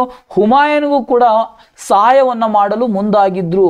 ಇದನ್ನ ಮನಗಂಡಂತ ಶೇರ್ ಶಾ ಸೂರಿ ಏನ್ ಮಾಡ್ತಾನೆ, ಝೀಲಂ ನದಿಯ ದಂಡೆಯ ಮೇಲೆ ಘಕ್ಕಾರನ್ನ ಸೋಲಿಸಿ ರಹಸ್ತ್ಗರ್ ಕೋಟೆಯನ್ನ ನಿರ್ಮಾಣ ಮಾಡ್ತಾನೆ. ನೋಡ್ರಿ, 1441 ಘಕ್ಕಾರನ್ನ ಸೋಲಿಸಿ, ನೋಡ್ರಿ ಘಕ್ಕಾರರು ಅಂತಕ್ಕಂಥದನ್ನ ಪಂಜಾಬ್ನಲ್ಲಿ ಕಂಡು ಬರುವಂತ ಒಂದು ಬುಡಕಟ್ಟು ಜನಾಂಗ. ಆ ಸಮಯದಲ್ಲಿ ಇವರನ್ನ ಸೋಲಿಸಿ ರಹಸ್ತ್ಗರ್ ಕೋಟೆಯನ್ನ ನಿರ್ಮಾಣ ಮಾಡ್ತಾನೆ. ನೋಡ್ರಿ ಎಷ್ಟು, ನೋಡ್ರಿ ಕೋಟೆ ಅಂದ್ರೆ ಬಹಳ ಪ್ರೀತಿ ತನಗೆ. ಅಲ್ಲಿ ಚುನಾರ ಕೋಟೆ, ಇಲ್ಲಿ ಪುರಾಣ ಕೋಟೆ, ಅದೇ ರೀತಿ ಏನಂತ ಬಂದ್ರೆ ಇಲ್ಲಿ ರಹಸ್ತ್ಗರ್ ಕೋಟೆಯನ್ನ ನಿರ್ಮಾಣ ಮಾಡಿ ಇಡೀ ಹುಮಾಯೂನ್ ಏನ್ ಮಾಡ್ತಾನೆ, ಸಂಪೂರ್ಣವಾಗಿ ಭಾರತದಿಂದಲೇ ಗಡಿಪಾರು ಮಾಡುವಂತ ಪ್ರಸಂಗ ಎದುರಾಗುತ್ತೆ. 1542 ಸಂದರ್ಭದಲ್ಲಿ ಈತನ ರಾಜಕೀಯ ಒಂದು ನೆರವನ್ನು ರಾಜಕೀಯ ಜೀವನ ನೋಡಿ, 1547 ಆ ಸಮಯದಲ್ಲಿ ಸಂಪದ್ಭರಿತ ಮತ್ತು ವಿಶಾಲವಾದಂತಹ ಪ್ರದೇಶ ಬುಂದೇಲಖಂಡ, ಅಂದಿನ ಬುಂದೇಲಖಂಡ ಇವತ್ತಿನ ಮಧ್ಯಪ್ರದೇಶ ಅಂತಾನೂ ಕೂಡ ನೋಡಲಾಗುತ್ತೆ. ಆ ಬುಂದೇಲಖಂಡದ ಪ್ರದೇಶದಲ್ಲಿ ಏನಪ್ಪಾ ಅಂದ್ರೆ ಒಂದು ಮಾಳ್ವಾ ಅಂತ ಒಂದು ಪ್ರದೇಶ ಬರುತ್ತೆ. ಯಾವುದು? ಮಾಳ್ವಾ. ಈ ಮಾಳ್ವದಲ್ಲಿ ಒಬ್ಬ ರಜಪೂತ್ ಮನೆತನದ ಒಬ್ಬ ಅರಸ ಯಾರು ಅಂತ ಬಂದ್ರೆ ಪೂರಣಮಲ್ಲ ಅಂತ ಬರುತ್ತೆ. ಪೂರಣಮಲ್ಲ ಆಡಳಿತ ಮಾಡ್ತಾ ಇದ್ದ. ಈ ಮಾಳ್ವಾ ಪ್ರದೇಶದಲ್ಲಿ ಒಂದು ಕೋಟೆ ಇತ್ತು. ಯಾವುದು ಅಂತ ಬಂದ್ರೆ ರೈಸಿನ್ ಕೋಟೆ ಅಂತಕ್ಕಂಥ. ಈ ರೈಸಿನ್ ಕೋಟೆಯನ್ನ ವಶಪಡಿಸಿಕೊಳ್ಳಬೇಕೆಂದು ಯಾರು ಅಂತ ಬಂದ್ರೆ ಶೇರ್ ಶಾ ಸೂರಿ ಮಾಳ್ವದ ಮೇಲಿನ ಪೂರಣ ಮೇಲೆ ದಾಳಿ ಮಾಡುತ್ತಾನೆ. ಪೂರಣಮಲ್ಲು ಕೂಡ ಏನಪ್ಪಾ ಅಂದ್ರೆ ಬಲಶಾಲಿ ಅರಸನಾಗಿದ್ದ, ಅತ್ಯಂತ ರಾಜ ನಿಪುಣನಾಗಿದ್ದ, ಮಹಾನ್ ಪರಾಕ್ರಮಿಯಾಗಿದ್ದ. ಒಂದು ವಾರ ಸಂಪೂರ್ಣವಾಗಿ ಶೇರ್ ಶಾ ಸೂರಿನನ್ನ ಪ್ರಬಲವಾಗಿ ಏನಪ್ಪಾ ಅಂದ್ರೆ ಹೋರಾಟ ಮಾಡ್ತಾನೆ. ಕೊನೆಗೆ ಶೇರ್ ಶಾ ಸೂರಿ ಗೆಲುವನ್ನ ಸಾಧಿಸಿದ ಮೇಲೆ ಆ ರೈಸಿನಾ ಕೋಟೆಯನ್ನ ವಶಪಡಿಸಿಕೊಳ್ತಾನೆ. ನೋಡ್ರಿ ಕೋಟೆ ಅಂದ್ರೆ ಎಷ್ಟು ಪ್ರೀತಿ ಇದೆ ನೋಡ್ರಿ. ಅಲ್ಲಿ ಚುನಾರ ಕೋಟೆ, ಅಲ್ಲಿ ಪುರಾಣ ಕಿಲ್ಲಾ ಕೋಟೆ, ರಹಸ್ತ್ಗರ್ ಕೋಟೆ, ಇಲ್ಲಿ ರೈಸಿನ್ ಕೋಟೆಯನ್ನ ವಶಪಡಿಸಿಕೊಂಡ. ಆ ಯುದ್ಧದಲ್ಲಿ ಪೂರಣಮಲ್ಲ ಹತ್ಯೆಗೀಡಾಗ್ತಾನೆ. ಆ ಪೂರಣಮಲ್ಲನ ಮಗಳಿದ್ಲು ಯಾರು ಅಂತ ಬಂದ್ರ ನೂರ್ ಜಹಾನ್ ಅಂತಕ್ಕಂಥ. ಯಾರು? ನೂರ್ ಜಹಾನ್ ಅಂತಕ್ಕಂಥವಳು. ಈ ನೂರ್ ಜಹಾನ್ ಅನ್ನ ಏನ್ ಮಾಡ್ತಾನೆ ಅಂತ ಬಂದ್ರೆ ವಶಪಡಿಸಿಕೊಂಡು ಬಂದು ದೆಹಲಿಯಲ್ಲಿ ದೊಂಬರಾಟದವ್ರಿಗೆ ಏನಪ್ಪ ಮಾರಿಬಿಡ್ತಾನೆ. ನೋಡಿ, ದೊಂಬರಾಟ ಅಂತ ಬಂದ್ರೆ ತಂತಿಯ ಮೇಲೆ ಏನಪ್ಪಾ ಅಂತ ಬಂದ್ರೆ ನಡೆದಾಡ್ತಿರ್ತಾರೆ. ಆ ಪೂರಣಮಲ್ಲನ ಮಗಳು ನೂರ್ ಜಹಾನ್ ಅನ್ನ ಎಲ್ಲಿ ದೊಂಬರಾಟದವ್ರಿಗೆ ಮಾರ್ದ. ಮುಂದೆ ಈತ ಏನಪ್ಪಾ ಅಂತ ಬಂದ್ರೆ ಮೊಘಲರ ನಡುವೆ ಏನಪ್ಪಾ ಅಂದ್ರೆ ಮೊಘಲರ ಆಡಳಿತ ನಡುವೆ ಆ ದೆಹಲಿಯ ಆಳಿದ ಮೊದಲ ಮೊಘಲೇತರ ಅರಸ ಅಂತಕ್ಕಂಥ ಶೇರ್ ಶಾ ಸೂರಿ ಏನಪ್ಪಾ ಹೆಗ್ಗಳಿಕೆ ಪಾತ್ರ ಆಗ್ತಾರೆ. ಮುಂದೆ ಕಳಿಂಜರ್ ಕೋಟೆ ಅಂತ ಬರುತ್ತೆ. ಕಳಿಂಜರ್ ಯುದ್ಧ ಅಂತಕ್ಕಂಥದ್ದು ಅತ್ಯಂತ ಏನಪ್ಪಾ ಅಂದ್ರೆ ಈತನ ಕಾಲಕ್ಕೆ ಏನಂತ ಬಂದ್ರೆ ಇದೇ ಏನಪ್ಪಾ ಅಂದ್ರೆ ಆತನ ಅಂತ್ಯಗೊಳಿಸಿದಂತ ಕಾಳಗ. ಈ ಕಳಿಂಜರ್ ಅಂತಕ್ಕಂಥ ಪ್ರದೇಶ ಎಲ್ಲಿ ಬರುತ್ತೆ ಅಂತ ಬಂದ್ರೆ ಇವತ್ತಿನ ಮಧ್ಯಪ್ರದೇಶ, ಅಂದಿನ ಬುಂದೇಲಖಂಡ ಅಂತ ಬರುತ್ತೆ. ಆ ಬುಂದೇಲಖಂಡದ ಒಳಗಡೆ ಬುಂದೇಲಖಂಡದ ರಾಜಧಾನಿಯ ಅರಸ ಕಳಿಂಜರ ಕೋಟೆ ಯಾರ ವಶದಲ್ಲಿತ್ತು ಅಂತ ಬಂದ್ರೆ ರಾಜ ಕಿರತ್ ಸಿಂಗನ ಆ ವಶದಲ್ಲಿತ್ತು. ಆ ಸಂದರ್ಭದಲ್ಲಿ ಏನಂತ ಬಂದ್ರೆ ಆ ಸಂಪತ್ಭರಿತವಾದಂತ ಕೋಟೆಯನ್ನ ವಶಪಡಿಸಿಕೊಳ್ಳುವ ವಿಚಾರದಲ್ಲಿ ಶೇರ್ ಶಾ ಸೂರಿ ಇದ್ದ. ಆ ಒಂದು ವಿಷಯವನ್ನ ರಾಜ ಕಿರತ್ ಸಿಂಗನಿಗೆ ಗೊತ್ತಾಗುತ್ತೆ. ಶೇರ್ ಶಾ ಸೂರಿ ನಮ್ಮ ಮೇಲೆ ದಾಳಿ ಮಾಡಲು ಸಿದ್ಧನಾಗಿದ್ದಾನೆ ಎಂಬ ವಿಷಯವನ್ನ ರಾಜ ಕಿರತ್ ಸಿಂಗ್ ಅವರಿಗೆ ಗೊತ್ತಾಗ್ಬಿಡುತ್ತೆ. ಅಂದ್ರೆ ಯಾವಾಗ ಅಂತ ಬಂದ್ರೆ 1545 ಸಂದರ್ಭದಲ್ಲೇ. ಇದರಿಂದಾಗಿ ರಾಜ ಕಿರತ್ ಸಿಂಗ್ ಏನ್ ಮಾಡ್ತಾನೆ, ತನ್ನ ಪ್ರದೇಶದ ಎಲ್ಲಾ ಕೋಟೆಯ ಬಾಗಿಲುಗಳನ್ನೇನಪ್ಪ ಅಂದ್ರೆ ಬಲಪಡಿಸಿ ಬೀಗ ಹಾಕ್ಬಿಡ್ತಾನೆ. ಆ ಸಂದರ್ಭದಲ್ಲಿ ಶೇರ್ ಶಾ ಸೂರಿ ಎಲ್ಲಾ ರೀತಿಯಿಂದ ಪ್ರಯೋಗವನ್ನ ಮಾಡ್ತಾನೆ. ಆ ಎಲ್ಲಾ ಪ್ರಯೋಗಗಳು ಏನಾಗ್ತವೆ, ವಿಫಲವಾಗ್ತವೆ. ಈತನು ಬಾಬರ್ನ ಹತ್ರ 1 ವರ್ಷಗಳ ಕಾಲ ಸಿಡಿಮುದ್ದಿನ ತರಬೇತಿಯನ್ನ ಪಡೆದಿದ್ದ. ಕೊನೆಯ ಬಾರಿಗೆ ಸಿಡಿಮುದ್ದನ ಪ್ರಯೋಗ ಮಾಡ್ತಾನೆ. ಆ ಸಿಡಿಮುದ್ದನ ಪ್ರಯೋಗ ಮಾಡಿದ ಮೇಲೆ ಆ ಕಳಿಂಜರ್ ಕೋಟೆಯ ಬಾಗಿಲಿಗೆ ಏನಪ್ಪ ಸಿಡಿಮುದ್ದನ ತಾಗಿ ಮತ್ತೆ ಹೊಳ್ಳಿ ರಿಫ್ಲೆಕ್ಟ್ ಆಗಿ ಏನ್ ಮಾಡುತ್ತಂತ ಒಂದು ತಾನು ಯಾವ ರಥದ ಮೇಲೆ ಕುಳಿತಿದ್ದೋ ಆ ರಥದ ಕೆಳಗಡೆ ಏನಪ್ಪಾ ಅಂದ್ರ ಸ್ಫೋಟ ಆಗಿ ಏನಪ್ಪಾ ಅಂದ್ರೆ ತೀವ್ರ ಗಾಯಗೊಳ್ತಾನೆ. ಆ ಗಾಯಗೊಂಡ ಮೇಲೆ ಏನಾಗುತ್ತೆ ಅಂತ ಬಂದ್ರೆ ಶೇರ್ ಶಾ ಸೂರಿ ಏನಂತ ಬಂದ್ರೆ ರಕ್ತಸ್ರಾವರದಿಂದ ಏನಪ್ಪಾ ಅಂತ ಬಂದ್ರೆ ಇಲ್ಲಿ ಗೌಟಿ ಔಷಧಿಗೆ ಏನಪ್ಪಾ ಅಂದ್ರೆ ತೆಗೆದುಕೊಂಡು ಹೋಗ್ತಾರೆ. ನೋಡಿ ಶೇರ್ ಶಾ ಸೂರಿಯ ಕೆಚ್ಚದೆ ಹೇಗೆ ಅಂತ ಬಂದ್ರೆ ಆ ಕಳಿಂಜರ್ ಕೋಟೆ ಅಂತ ಹಲವಾರು ಸಲ ಏನಪ್ಪಾ ಕನವರಿಸ್ತಾ ಇದ್ದಂತೆ. ತನ್ನ ಪ್ರಾಣ ಹೋಗುವಂತ ಸಂದರ್ಭದಲ್ಲಿ ಕಳಿಂಜರ್ ಕೋಟೆ ಕಳಿಂಜರ್ ಕೋಟೆ ಕಳಿಂಜರ್ ಕೋಟೆ ಅಂತ ಕನವರಿಸುವಂತ ಸಂದರ್ಭದಲ್ಲಿ ಆತನ ಒಬ್ಬ ಸೇನಾಧಿಪತಿ ಬಂದು ಹೇಳ್ತಾನಂತೆ, ಕಳಿಂಜರ್ ಕೋಟೆಯನ್ನ ನಾವು ವಶಪಡಿಸಿಕೊಂಡಿದೀವಿ ಅಂತ ಹೇಳಿದ ಮೇಲೆ ಅವಾಗ ಶೇರ್ ಶಾ ಸೂರಿಯ ಒಂದು ಪ್ರಾಣ ಹಾರಿ ಹೋಗುತ್ತೆ ಅಂತೆ. ನೋಡಿ ಆ ಸಂದರ್ಭದಲ್ಲಿ ಏನಂತ ಬಂದ್ರೆ ಈತ ಆಡಳಿತ ಮಾಡಿದ್ದು 5 ವರ್ಷ. ಕಳಿಂಜರ್ ಕೋಟೆಯಲ್ಲಿ ಕಳಿಂಜರ್ ಯುದ್ಧದಲ್ಲಿ ಏನಾಗ್ತಾನೆ ಅಂತ ಬಂದ್ರೆ ಸಿಡಿಮುದ್ದಿನ ಸ್ಫೋಟದಿಂದ ಆಕಸ್ಮಿಕವಾಗಿ ತೀರ್ಕೊಳ್ತಾನೆ. ಯಾರು ಅಂತ ಬಂದ್ರೆ ಈ ಶೇರ್ ಶಾ ಸೂರಿ. ಶೇರ್ ಶಾ ಸೂರಿಯ ಈತನ ಸಮಾಧಿ ಎಲ್ಲಿದೆ ಅಂತ ಬಂದ್ರೆ ಸಸರಾಮದಲ್ಲಿದೆ. ಸಸರಾಮದಲ್ಲಿದೆ. ಅದಕ್ಕೆ ಈತ ಅತ್ಯಂತ ಪ್ರಬಲನಾಗಿದ್ದ, ಅತ್ಯಂತ ರಾಜನಿಪುಣನಾಗಿದ್ದ. ಆಡಳಿತ ವಿಚಾರದಲ್ಲಿ ಏನಂತ ಬಂದ್ರೆ ಅತ್ಯಂತ ಸಮರ್ಥವಾದಂತ ಆಡಳಿತ ನೀಡಿದ್ರಿಂದ ಭಾರತ ಇತಿಹಾಸದಲ್ಲಿ ಈತನಿಗೊಂದು ವಿಶೇಷವಾದಂತ ಸ್ಥಾನಮಾನ ಇದೆ. ಅದಕ್ಕೆ ಸ್ಟ್ಯಾನ್ಲಿ ಲೇನ್ ಪೋಲ್ ಅಂತಕ್ಕಂಥ ಒಬ್ಬ ಇತಿಹಾಸಕಾರ ಹೇಳ್ತಾನೆ, ಶೇರ್ ಶಾ ಸೂರಿ 2 ವರ್ಷ ಏನಾದ್ರೂ ಜೀವಂತವಾಗಿದ್ರೆ ಮೊಘಲ್ ಸಾಮ್ರಾಜ್ಯ ಅಲ್ಲಿಗೆ ಅಂತ್ಯ ಆಗ್ತಿತ್ತು. 1540ಕ್ಕೆ ಅಂತ್ಯ ಆಗ್ತಿತ್ತು. ಮತ್ತೆ ಮೊಘಲರ ಏಳಿಗೆಯನ್ನು ಹೊಂದಲು ಬಿಡ್ತಾ ಇರಲಿಲ್ಲ ಶೇರ್ ಶಾ ಸೂರಿ. ಅಷ್ಟು ಪ್ರಬಲನಾಗಿದ್ದ. ಬಟ್ ವಿಧಿ ಆಟ ಏನಂತ ಬಂದ್ರೆ ಶತ್ರುನನ್ನ ಉಡಾಯಿಸಬೇಕಾದಂತ ಸಿಡಿಮುದ್ದು ಆತನನ್ನೇ ಉಡಾಯಿಸಿ ಬಿಡುತ್ತು. ಆತನ ಸಮಾಧಿಯಲ್ಲಿದೆ ಅಂತ ಬಂದ್ರೆ ಸಸರಾಮ್ನಲ್ಲಿದೆ. ಈತ ಭಾರತದಲ್ಲಿ ಸುಮಾರು 30-40 ವರ್ಷಗಳ ಕಾಲ ಆಡಳಿತ ಮಾಡಿದಂತ ಅರಸರು ಪ್ರಸಿದ್ಧಿಗೆ ಬರಲಿಲ್ಲ. ಆದ್ರೆ ಈತ ಕೇವಲ 4.5 ವರ್ಷಗಳ ಕಾಲ ಆಡಳಿತ ಮಾಡಿದ್ರೆ ಈತ ಯಾಕೆ ಪ್ರಸಿದ್ಧಿಗೆ ಬಂದ ಅಂತ ಬಂದ್ರೆ ಈತನ ಆಡಳಿತದ ನೀತಿಗಳು ಇವತ್ತು ಕೂಡ ಏನಪ್ಪಾ ಅಂದ್ರೆ ಜೀವಂತವಾಗಿರಿಸಿಬಿಟ್ಟಿದ್ದಾವೆ. ಈತ ಆಡಳಿತ ಸುಧಾರಣೆಯಲ್ಲಿ ರಾಜ್ಯಗಳನ್ನ ಏನ್ ಮಾಡದ ಅಂತ ಬಂದ್ರೆ ಈತನ ಆಡಳಿತ ವಿಕೇಂದ್ರೀಕರಣವನ್ನಾಗಿ ಮಾಡ್ತಾನೆ. ಯಾವ ರೀತಿ ಅಂತ ಬಂದ್ರೆ ರಾಜ್ಯ ಅಂತಕ್ಕಂಥದನ್ನ ವಿಂಗಡಣೆ ಮಾಡ್ತಾನೆ. ರಾಜ್ಯದ ಮುಖ್ಯಸ್ಥನನ್ನ ಸುಲ್ತಾನ್ ನೋಡ್ಕೊಳ್ತಾನೆ. ರಾಜ್ಯಗಳನ್ನ ಪ್ರಾಂತ್ಯಗಳಾಗಿ ವಿಂಗಡಣೆ ಮಾಡುವುದಿಲ್ಲ. ಈತ ಜಿಲ್ಲೆಗಳಾಗಿ ವಿಂಗಡಣೆ ಮಾಡ್ತಾನೆ. ಜಿಲ್ಲೆಗಳಿಗೆ ಹೆಸರು ಕೊಡ್ತಾನೆ ಸರ್ಕಾರ ಅಂತ ಏನಪ್ಪಾ ಅಂದ್ರ ಕೊಡ್ತಾನ. ಶೇರ್ ಶಾ ಸೂರಿಯ ಆಡಳಿತದಲ್ಲಿ ಸರ್ಕಾರಗಳನ್ನ ಜಿಲ್ಲೆಗಳೆಂದು ಕರೆಯಲಾಗ್ತಿತ್ತು. ಅದನ್ನ ನೋಡಿಕೊಳ್ಳುವಂತ ಅಧಿಕಾರಿ ಫೌಜದಾರ್ನನ್ನ ನೇಮಕ ಮಾಡ್ತಾನೆ. ಅದೇ ರೀತಿ ಜಿಲ್ಲೆಗಳನ್ನ ತಾಲೂಕುಗಳನ್ನಾಗಿ ವಿಂಗಡಣೆ ಮಾಡ್ತಾನೆ. ಆತನ ಹೆಸರಿನಲ್ಲಿ ಏನಂತ ಬಂದ್ರೆ ಆತನ ಕಾಲದಲ್ಲಿ ತಾಲೂಕುಗಳನ್ನ ಪರಗಣ ಎಂದು ಕರೆಯಲಾಗ್ತಿತ್ತು. ಪರಗಣನ್ನ ನೋಡಿಕೊಳ್ಳಲು ಒಂದು ಅಧಿಕಾರಿಯನ್ನ ನೇಮಕ ಮಾಡ್ತಾನೆ. ಆತನೇ ಶೇಕದಾರ್ ಅಂತಕ್ಕಂಥ. ಯಾರು? ಶೇಕದಾರ್ ಅಂತಕ್ಕಂಥ. ಪರಗಣನ್ನ ಏನಂತ ಬಂದ್ರೆ ಗ್ರಾಮಗಳನ್ನಾಗಿ ವಿಂಗಡಣೆ ಮಾಡ್ತಾನೆ. ಗ್ರಾಮಗಳನ್ನ ನೋಡಿಕೊಳ್ಳುವಂತ ಆಡಳಿತಗಾರ ಯಾರು ಅಂತ ಬಂದ್ರೆ ಚೌಕಿದಾರ್ ಅಂತ ಹೆಸರಲ್ಲೇ ಕರೀತಾ ಇದ್ರು. ನೋಡಿ, ರಾಜ್ಯಗಳನ್ನ ಜಿಲ್ಲೆಗಳಾಗಿ, ಜಿಲ್ಲೆಗಳನ್ನ ತಾಲೂಕುಗಳಾಗಿ, ತಾಲೂಕುಗಳನ್ನ ಗ್ರಾಮಗಳನ್ನಾಗಿ ವಿಂಗಡಣೆ ಮಾಡ್ತಾನೆ. ಹಾಗಾದ್ರೆ ಶೇರ್ ಶಾ ಸೂರಿಯ ಆಡಳಿತದಲ್ಲಿ ಆಡಳಿತ ವಿಕೇಂದ್ರೀಕರಣವಾಗಿತ್ತು. ರಾಜ್ಯವನ್ನ ಈತನ ಆಡಳಿತದಲ್ಲಿ ಜಿಲ್ಲೆಗಳ ಸಂಖ್ಯೆ ಎಷ್ಟು ಸರ್ಕಾರಗಳಿದ್ದವು ಅಂತ ಪ್ರಶ್ನೆಯನ್ನ ಕೇಳ್ತಾನೆ. ಒಟ್ಟು 47 ಸರ್ಕಾರಗಳಿದ್ದವು. ಅಂದ್ರೆ 47 ಜಿಲ್ಲೆಗಳಿರ್ತವೆ. 47 ಜಿಲ್ಲೆಗಳು ಏನಪ್ಪಾ ಅಂದ್ರ ಶೇರ್ ಶಾ ಸೂರಿಯ ಆಡಳಿತದಲ್ಲಿ ಕಂಡು ಬರ್ತಾ ಇದ್ದು. ಹಾಗಾದ್ರೆ ಈತ ಭಾರತದಲ್ಲಿ ಹಲವಾರು ಜನ ಮುಸಲ್ಮಾನ್ ದೊರೆಗಳು ಬಂದೋಗಿದ್ದಾರೆ. ಧಾರ್ಮಿಕ ಸಮನ್ವಯ, ಧಾರ್ಮಿಕ ಸಹಿಷ್ಣುತೆ ಆಧಾರದ ಮೇಲೆ ರಾಜ್ಯಭಾರ ಮಾಡಿದ ಮೊದಲ ಸುಲ್ತಾನ ಶೇರ್ ಶಾ ಸೂರಿ. ಧಾರ್ಮಿಕ ಸಹಿಷ್ಣು, ಹಿಂದೂ ಮುಸಲ್ಮಾನರು, ಕ್ರೈಸ್ತ ಜೈನರು ಅಲ್ಲದೆ ಭೇದ ಭಾವವಿಲ್ಲದೆ ಎಲ್ಲರನ್ನ ಒಂದೇ ದೃಷ್ಟಿಯಲ್ಲಿ ನೋಡಿಕೊಂಡು ಆಡಳಿತವನ್ನ ಮಾಡಿದ ಮೊಟ್ಟ ಮೊದಲ ಮುಸ್ಲಿಂ ದೊರೆ ಅದು ಶೇರ್ ಶಾ ಸೂರಿ. ಜಗತ್ತಿನ ಇತಿಹಾಸದಲ್ಲಿ ಹಲವಾರು ದೊರೆಗಳು ಸರ್ವಾಧಿಕಾರತ್ವವನ್ನು ತೋರಿದ್ರೆ ಈತ ಶೇರ್ ಶಾ ಸೂರಿ ಏನು ಪ್ರಜೆಗಳ ಹಿತಾಸಕ್ತಿ, ಪ್ರಜೆಗಳ ಇಚ್ಛೆಯ ಮೇರೆಗೆ ಆಡಳಿತ ಮಾಡಿದ ಏಕೈಕ ದೊರೆ ಯಾರು ಅಂತ ಬಂದ್ರೆ ಶೇರ್ ಶಾ ಸೂರಿ ಅಂತಕ್ಕಂಥವ್ರು. ನೋಡಿ, ಹಲವಾರು ದೊರೆಗಳು ಇವತ್ತಿನ ಭಾರತದಲ್ಲಿ ಏನಪ್ಪಾ ಅಂತ ಬಂದ್ರೆ ಹಲವಾರು ರಾಜಕಾರಣಿಗಳು ಕೂಡ ಸರ್ವಾಧಿಕಾರಿಯಾಗಿ ಏನಪ್ಪಾ ಅಂದ್ರೆ ಕಾರ್ಯನಿರ್ವಹಿಸ್ತಾರ. ಇವುಗಳ ಮಧ್ಯೆ ಭಾರತದಲ್ಲಿ ಏನಪ್ಪಾ ಮಧ್ಯ ಭಾರತ ಇತಿಹಾಸದಲ್ಲಿ ಶೇರ್ ಶಾ ಸೂರಿ ಜನರ ಇಚ್ಛೆಯ ಮೇರೆಗೆ ಆಡಳಿತ ಮಾಡಿದಂತಹ ದೊರೆಯಾಗಿದ್ದ. ಅದಕ್ಕೆ ಏನಂತ ಬಂದ್ರೆ ಶೇರ್ ಶಾ ಸೂರಿನನ್ನ ಇತಿಹಾಸದಲ್ಲಿ ಏನಪ್ಪಾ ಅಂದ್ರೆ ವಿಶೇಷ ವ್ಯಕ್ತಿಯನ್ನಾಗಿ ಪರಿಗಣಿಸಲಾಗುತ್ತೆ. ಹೌದಾ, ಆಡಳಿತ ಆದ್ಮೇಲೆ ಈತನ ಕಾಲದಲ್ಲಿ ಏನಂತ ಬಂದ್ರೆ ಒಬ್ಬ ಇತಿಹಾಸ ಅಂದ್ರೆ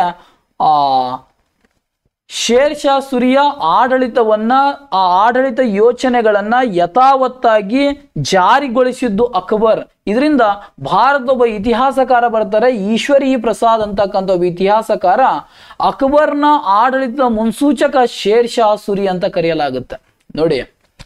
ನೋಡ್ರಿ, ಭಾರತದ ಮಧ್ಯ ಭಾರತ ಇತಿಹಾಸದಲ್ಲಿ ಅಲ್ಲಾವುದ್ದೀನ್ ಖಿಲ್ಜಿಯ ಆಡಳಿತ ಮುನ್ಸೂಚಕ ಗಿಯಾಸುದ್ದೀನ್ ಬಾಲ್ಬನ್, ಶೇರ್ ಶಾ ಸೂರಿಯ ಆಡಳಿತ ಮುನ್ಸೂಚಕ ಅಲ್ಲಾವುದ್ದೀನ್ ಖಿಲ್ಜಿ, ಅಕ್ಬರ್ನ ಆಡಳಿತ ಮುನ್ಸೂಚಕ ಶೇರ್ ಶಾ ಸೂರಿ ಅಂತ ಕರೀತಾನೆ. ಯಾರು ಅಂತ ಬಂದ್ರೆ ಈಶ್ವರಿ ಪ್ರಸಾದ್. ಕೇವಲ ಶೇರ್ ಶಾ ಸೂರಿಯ ಆಡಳಿತವನ್ನ ಅಕ್ಬರ್ ಮಾತ್ರ ಮುಂದುವರಿಸಲಿಲ್ಲ, ಮುಂದೆ ಈಸ್ಟ್ ಇಂಡಿಯಾ ಕಂಪನಿನೂ ಕೂಡ ಮುಂದುವರಿಸ್ತಾರೆ. ಇದರಿಂದ ಶೇರ್ ಶಾ ಸೂರಿಯ ಆಡಳಿತದ ಸುಧಾರಣೆಯ ಆದರ್ಶಗಳು ಈಸ್ಟ್ ಇಂಡಿಯಾ ಕಂಪನಿಗೂ ಕೂಡ ಪ್ರಭಾವಿತರಾಗಿದ್ರು ಅಂತಕ್ಕಂಥನ ಇಲ್ಲಿ ನೋಡಲಾಗುತ್ತೆ.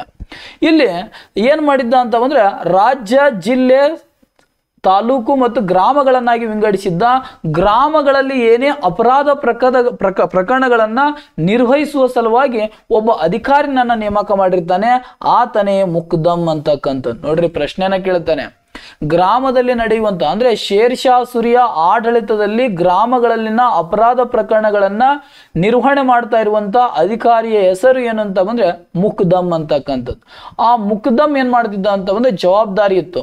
ಒಂದ್ ವೇಳೆ ಆ ಗ್ರಾಮದಲ್ಲಿದ್ದಂತ ಅಪರಾಧ ಪ್ರಕರಣಗಳನ್ನ ನಿರ್ವಹಿಸುವಲ್ಲಿ ಏನಾದ್ರೂ ಮುಕ್ದಮ್ ಏನಾದ್ರೂ ವಿಫಲವಾದ್ರೆ ಆ ಮುಕ್ದಮ್ನನ್ನ ಏನಪ್ಪಾ ಅಂದ್ರೆ ಶಿಕ್ಷೆಗೆ ಗುರಿಪಡಿಸ್ತಾ ಇದ್ದ ಶೇರ್ ಶಾ ಸೂರಿ. ಜನರನ್ನ ಏನಪ್ಪಾ ಅಂದ್ರೆ ಜನರನ್ನ ಶಿಕ್ಷೆಗೆ ಒಳಪಡಿಸ್ತಾ ಇರಲಿಲ್ಲ, ಆದ್ರೆ ಅದರ ಜವಾಬ್ದಾರಿ ಮುಕ್ದಮ್ನನ್ನ ಏನಪ್ಪಾ ಅಂತ ಬಂದ್ರೆ ಶಿಕ್ಷೆಗೆ ಒಳಪಡಿಸ್ತಾ ಇದ್ದ. ಅಂತ ಏನಪ್ಪಾ ಅಂದ್ರೆ ಯೋಜನೆಗಳನ್ನ ಜಾರಿಗೆ ತಂದಿದ್ದ ಯಾರು ಅಂತ ಬಂದ್ರೆ ಈ ಶೇರ್ ಶಾ ಸೂರಿ ಅಂತಕ್ಕಂಥವನು. ಶೇರ್ ಶಾ ಸೂರಿ ಮತ್ತೊಂದೇನಪ್ಪ ಅಂದ್ರೆ ವಿನೂತನವಾದಂತಹ ಪರಿಕಲ್ಪನೆಯನ್ನ ಜಾರಿಗೆ ತರ್ತಾನೆ. ಒಂದು ಹಳ್ಳಿಯಲ್ಲಿ ಯಾವುದಾದ್ರೂ ಒಂದು ಗ್ರಾಮದಲ್ಲಿ ಯಾರೇ ತಪ್ಪು ಮಾಡಿದ್ರು ಕೂಡ ಅಲ್ಲಿನ ಸಮಸ್ಯೆಗಳು ಗ್ರಾಮಸ್ಥರ ಕೂಡಿಕೊಂಡೇನಪ್ಪ ಅಂದ್ರೆ ಅದನ್ನ ಬಗೆಹರಿಸಿಕೊಳ್ಬೇಕು.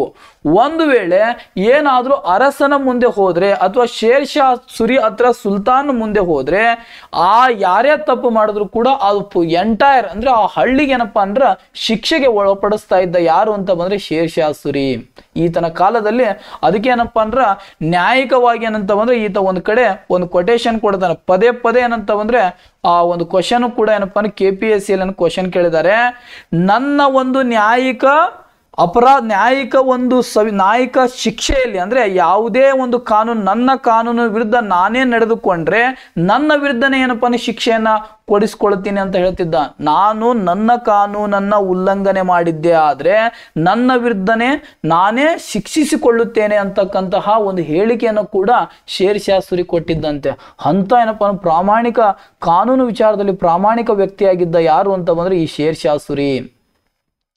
ಮುಂದೆ ನಗರದ ರಕ್ಷಣೆ. ಈತನಲ್ಲಿ ಏನಂತ ಬಂದ್ರೆ ಗ್ರಾಮಗಳಿದ್ದು ನಗರದಲ್ಲಿ ಏನಪ್ಪಾ ರಕ್ಷಣೆ ಮಾಡಕ್ಕೆ ಕೊತ್ವಾಲ್ ಅಂತಕ್ಕಂದ್ರೆ ಅಲ್ಲಾವುದ್ದೀನ್ ಖಿಲ್ಜಿಯ ಕಾಲದಲ್ಲಿನೂ ಕೂಡ ಕೊತ್ವಾಲ್ ಅಂತಕ್ಕಂತಹ ಒಂದು ನಗರದ ರಕ್ಷಣೆ ಮಾಡಕ್ಕೆ ಒಂದು ಪೊಲೀಸ್ ಅದಲ್ಲ ಆ ರೀತಿ ಏನಪ್ಪಾ ಅವತ್ತು ಏನಂತ ಬಂದ್ರೆ ಕೊತ್ವಾಲ್ಗೆ ಏನಪ್ಪಾ ಜವಾಬ್ದಾರಿಯನ್ನ ಕೊಟ್ಟಿದ್ದ ಶೇರ್ ಶಾ ಸೂರಿ. ಈ ಶೇರ್ ಶಾ ಸೂರಿಯ ಮತ್ತೊಂದು ಅತ್ಯುನ್ನತ ಆದಂತಹ ಸುಧಾರಣೆ ಯಾವುದು ಅಂತ ಬಂದ್ರೆ ಕಂದಾಯ ವ್ಯವಸ್ಥೆ ಅಥವಾ ಕಂದಾಯ ಸುಧಾರಣೆಯಿಂದ ಇವತ್ತು ಕೂಡ ಏನಪ್ಪಾ ಅಂದ್ರೆ ಪರಿಚಿತ ಇದ್ದಾನೆ ಶೇರ್ ಶಾ ಸೂರಿ. ಶೇರ್ ಶಾ ಸೂರಿ ಮೊದಲು ಹೆಂಗಿತ್ತು ಅಂತ ಬಂದ್ರೆ ಆಡಳಿತ ಯಾವ ರೀತಿ ಅಂತ ಬಂದ್ರೆ ಇಲ್ಲಿ ರಾಜ್ಯ, ಇಲ್ಲಿ ಮಧ್ಯವರ್ತಿಗಳು, ಇಲ್ಲಿ ರೈತರು, ಇಲ್ಲಿ ಯಾರಪ್ಪ ಸರ್ಕಾರಕ್ಕೆ, ಇಲ್ಲಿ ಜಹಾಗೀರದಾರಗಳು ಅಂತ ಬರ್ತಿದ್ರು, ಇಲ್ಲಿ ಏನಪ್ಪಾ ರೈತರು ಬರ್ತಿದ್ರು. ಇವರು ತೆರಿಗೆ ಯಾರ ಮೇಲೆ ಹಾಕ್ತಿದ್ರು? ಜಹಾಗೀರ್ ಮೇಲೆ ಹಾಕ್ತಿದ್ರು. ಜಹಾಗೀರ್ ಯಾರಪ್ಪ? ರೈತರ ಮೇಲೆ ಹಾಕ್ತಿದ್ರು. ಆದ್ರೆ ಶೇರ್ ಶಾ ಸೂರಿ ಏನ್ ಮಾಡ್ತಾನೆ, ಈ ಮಧ್ಯವರ್ತಿ ಇದನ್ನ ಏನ್ ಮಾಡ್ಬಿಡ್ತಾನೆ, ತೆಗೆದು ಹಾಕ್ಬಿಡ್ತಾನೆ. ರೈತರು ಮತ್ತು ಸರ್ಕಾರದ ನಡುವೆ ಸಮರ್ಪಕವಾದಂತ ವ್ಯವಸ್ಥೆಯನ್ನ ಕಲ್ಪಿಸಿಕೊಡ್ತಾನೆ, ಮಧ್ಯವರ್ತಿಗಳನ್ನ ನಿರ್ಮೂಲನೆ ಮಾಡ್ತಾನೆ. ಇದು ಒಂದು ರೀತಿ ಏನಪ್ಪಾ ರೈತವಾರಿ ಪದ್ಧತಿ ಅಂತಾನು ಕೂಡ ಕರೆಯಲಾಗುತ್ತೆ. ಮುಂದೆ ಅದನ್ನ ಥಾಮಸ್ ಮುನ್ರೋ ಅಂತಕ್ಕಂಥವನು 1809 ಸಂದರ್ಭದಲ್ಲಿ ಮದ್ರಾಸ್ ಪ್ರಾಂತ್ಯದಲ್ಲಿ ಜಾರಿಗೆ ತರ್ತಾನೆ. ಇದೇ ಒಂದು ಪರಿಕಲ್ಪನೆ ಆಧಾರದ ಮೇಲೆ ಮುಂದೆ ಈಸ್ಟ್ ಇಂಡಿಯಾ ಕಂಪನಿಯನ್ನು ಕೂಡ ಮುಂದುವರಿಸಿರುತ್ತೆ. ಹೌದಾ, ರೈತರು ಮತ್ತು ಸರ್ಕಾರದ ನಡುವೆ ಸಮರ್ಪಕವಾದಂತ ವ್ಯವಸ್ಥೆಯನ್ನ ಕಲ್ಪಿಸಿಕೊಟ್ಟಿದ್ದ, ಆದ್ರೆ ಮಧ್ಯವರ್ತಿಗಳನ್ನ ನಿರ್ಮೂಲನೆ ಮಾಡಿದ್ದ ಯಾರು ಅಂತ ಬಂದ್ರೆ ಶೇರ್ ಶಾ ಸೂರಿ. ಶೇರ್ ಶಾ ಸೂರಿಯ ಇನ್ನೊಂದೇನಂತ ಬಂದ್ರೆ ಆ ಒಂದು ಕಂದಾಯ ವ್ಯವಸ್ಥೆ ಅಂತ ಬಂದ್ರೆ ಒಂದು ಲೋಧಿ ಮನೆತನದಲ್ಲಿ ಒಬ್ಬ ಅರಸ ಬರ್ತಾನೆ, ಸಿಕಂದರ್ ಲೋಧಿ ಅಂತಕ್ಕಂಥ. ಆ ಸಿಕಂದರ್ ಲೋಧಿ ಏನ್ ಮಾಡ್ತಾನಂತ ಬಂದ್ರೆ ಆತ ಒಂದು ಭೂಮಾಪನವನ್ನ ಕಂಡುಹಿಡಿದಿದ್ದ. ಅದಕ್ಕೆ ಗಾಜ್ ಎ ಸಿಕಂದರ್ ಅಂತಕ್ಕಂಥ ಒಂದು ಭೂಮಾಪನ, ಹಗ್ಗದ ಅಳತೆಯ ಸಾಧನ ಅಂತ ಕರೀತಾರೆ.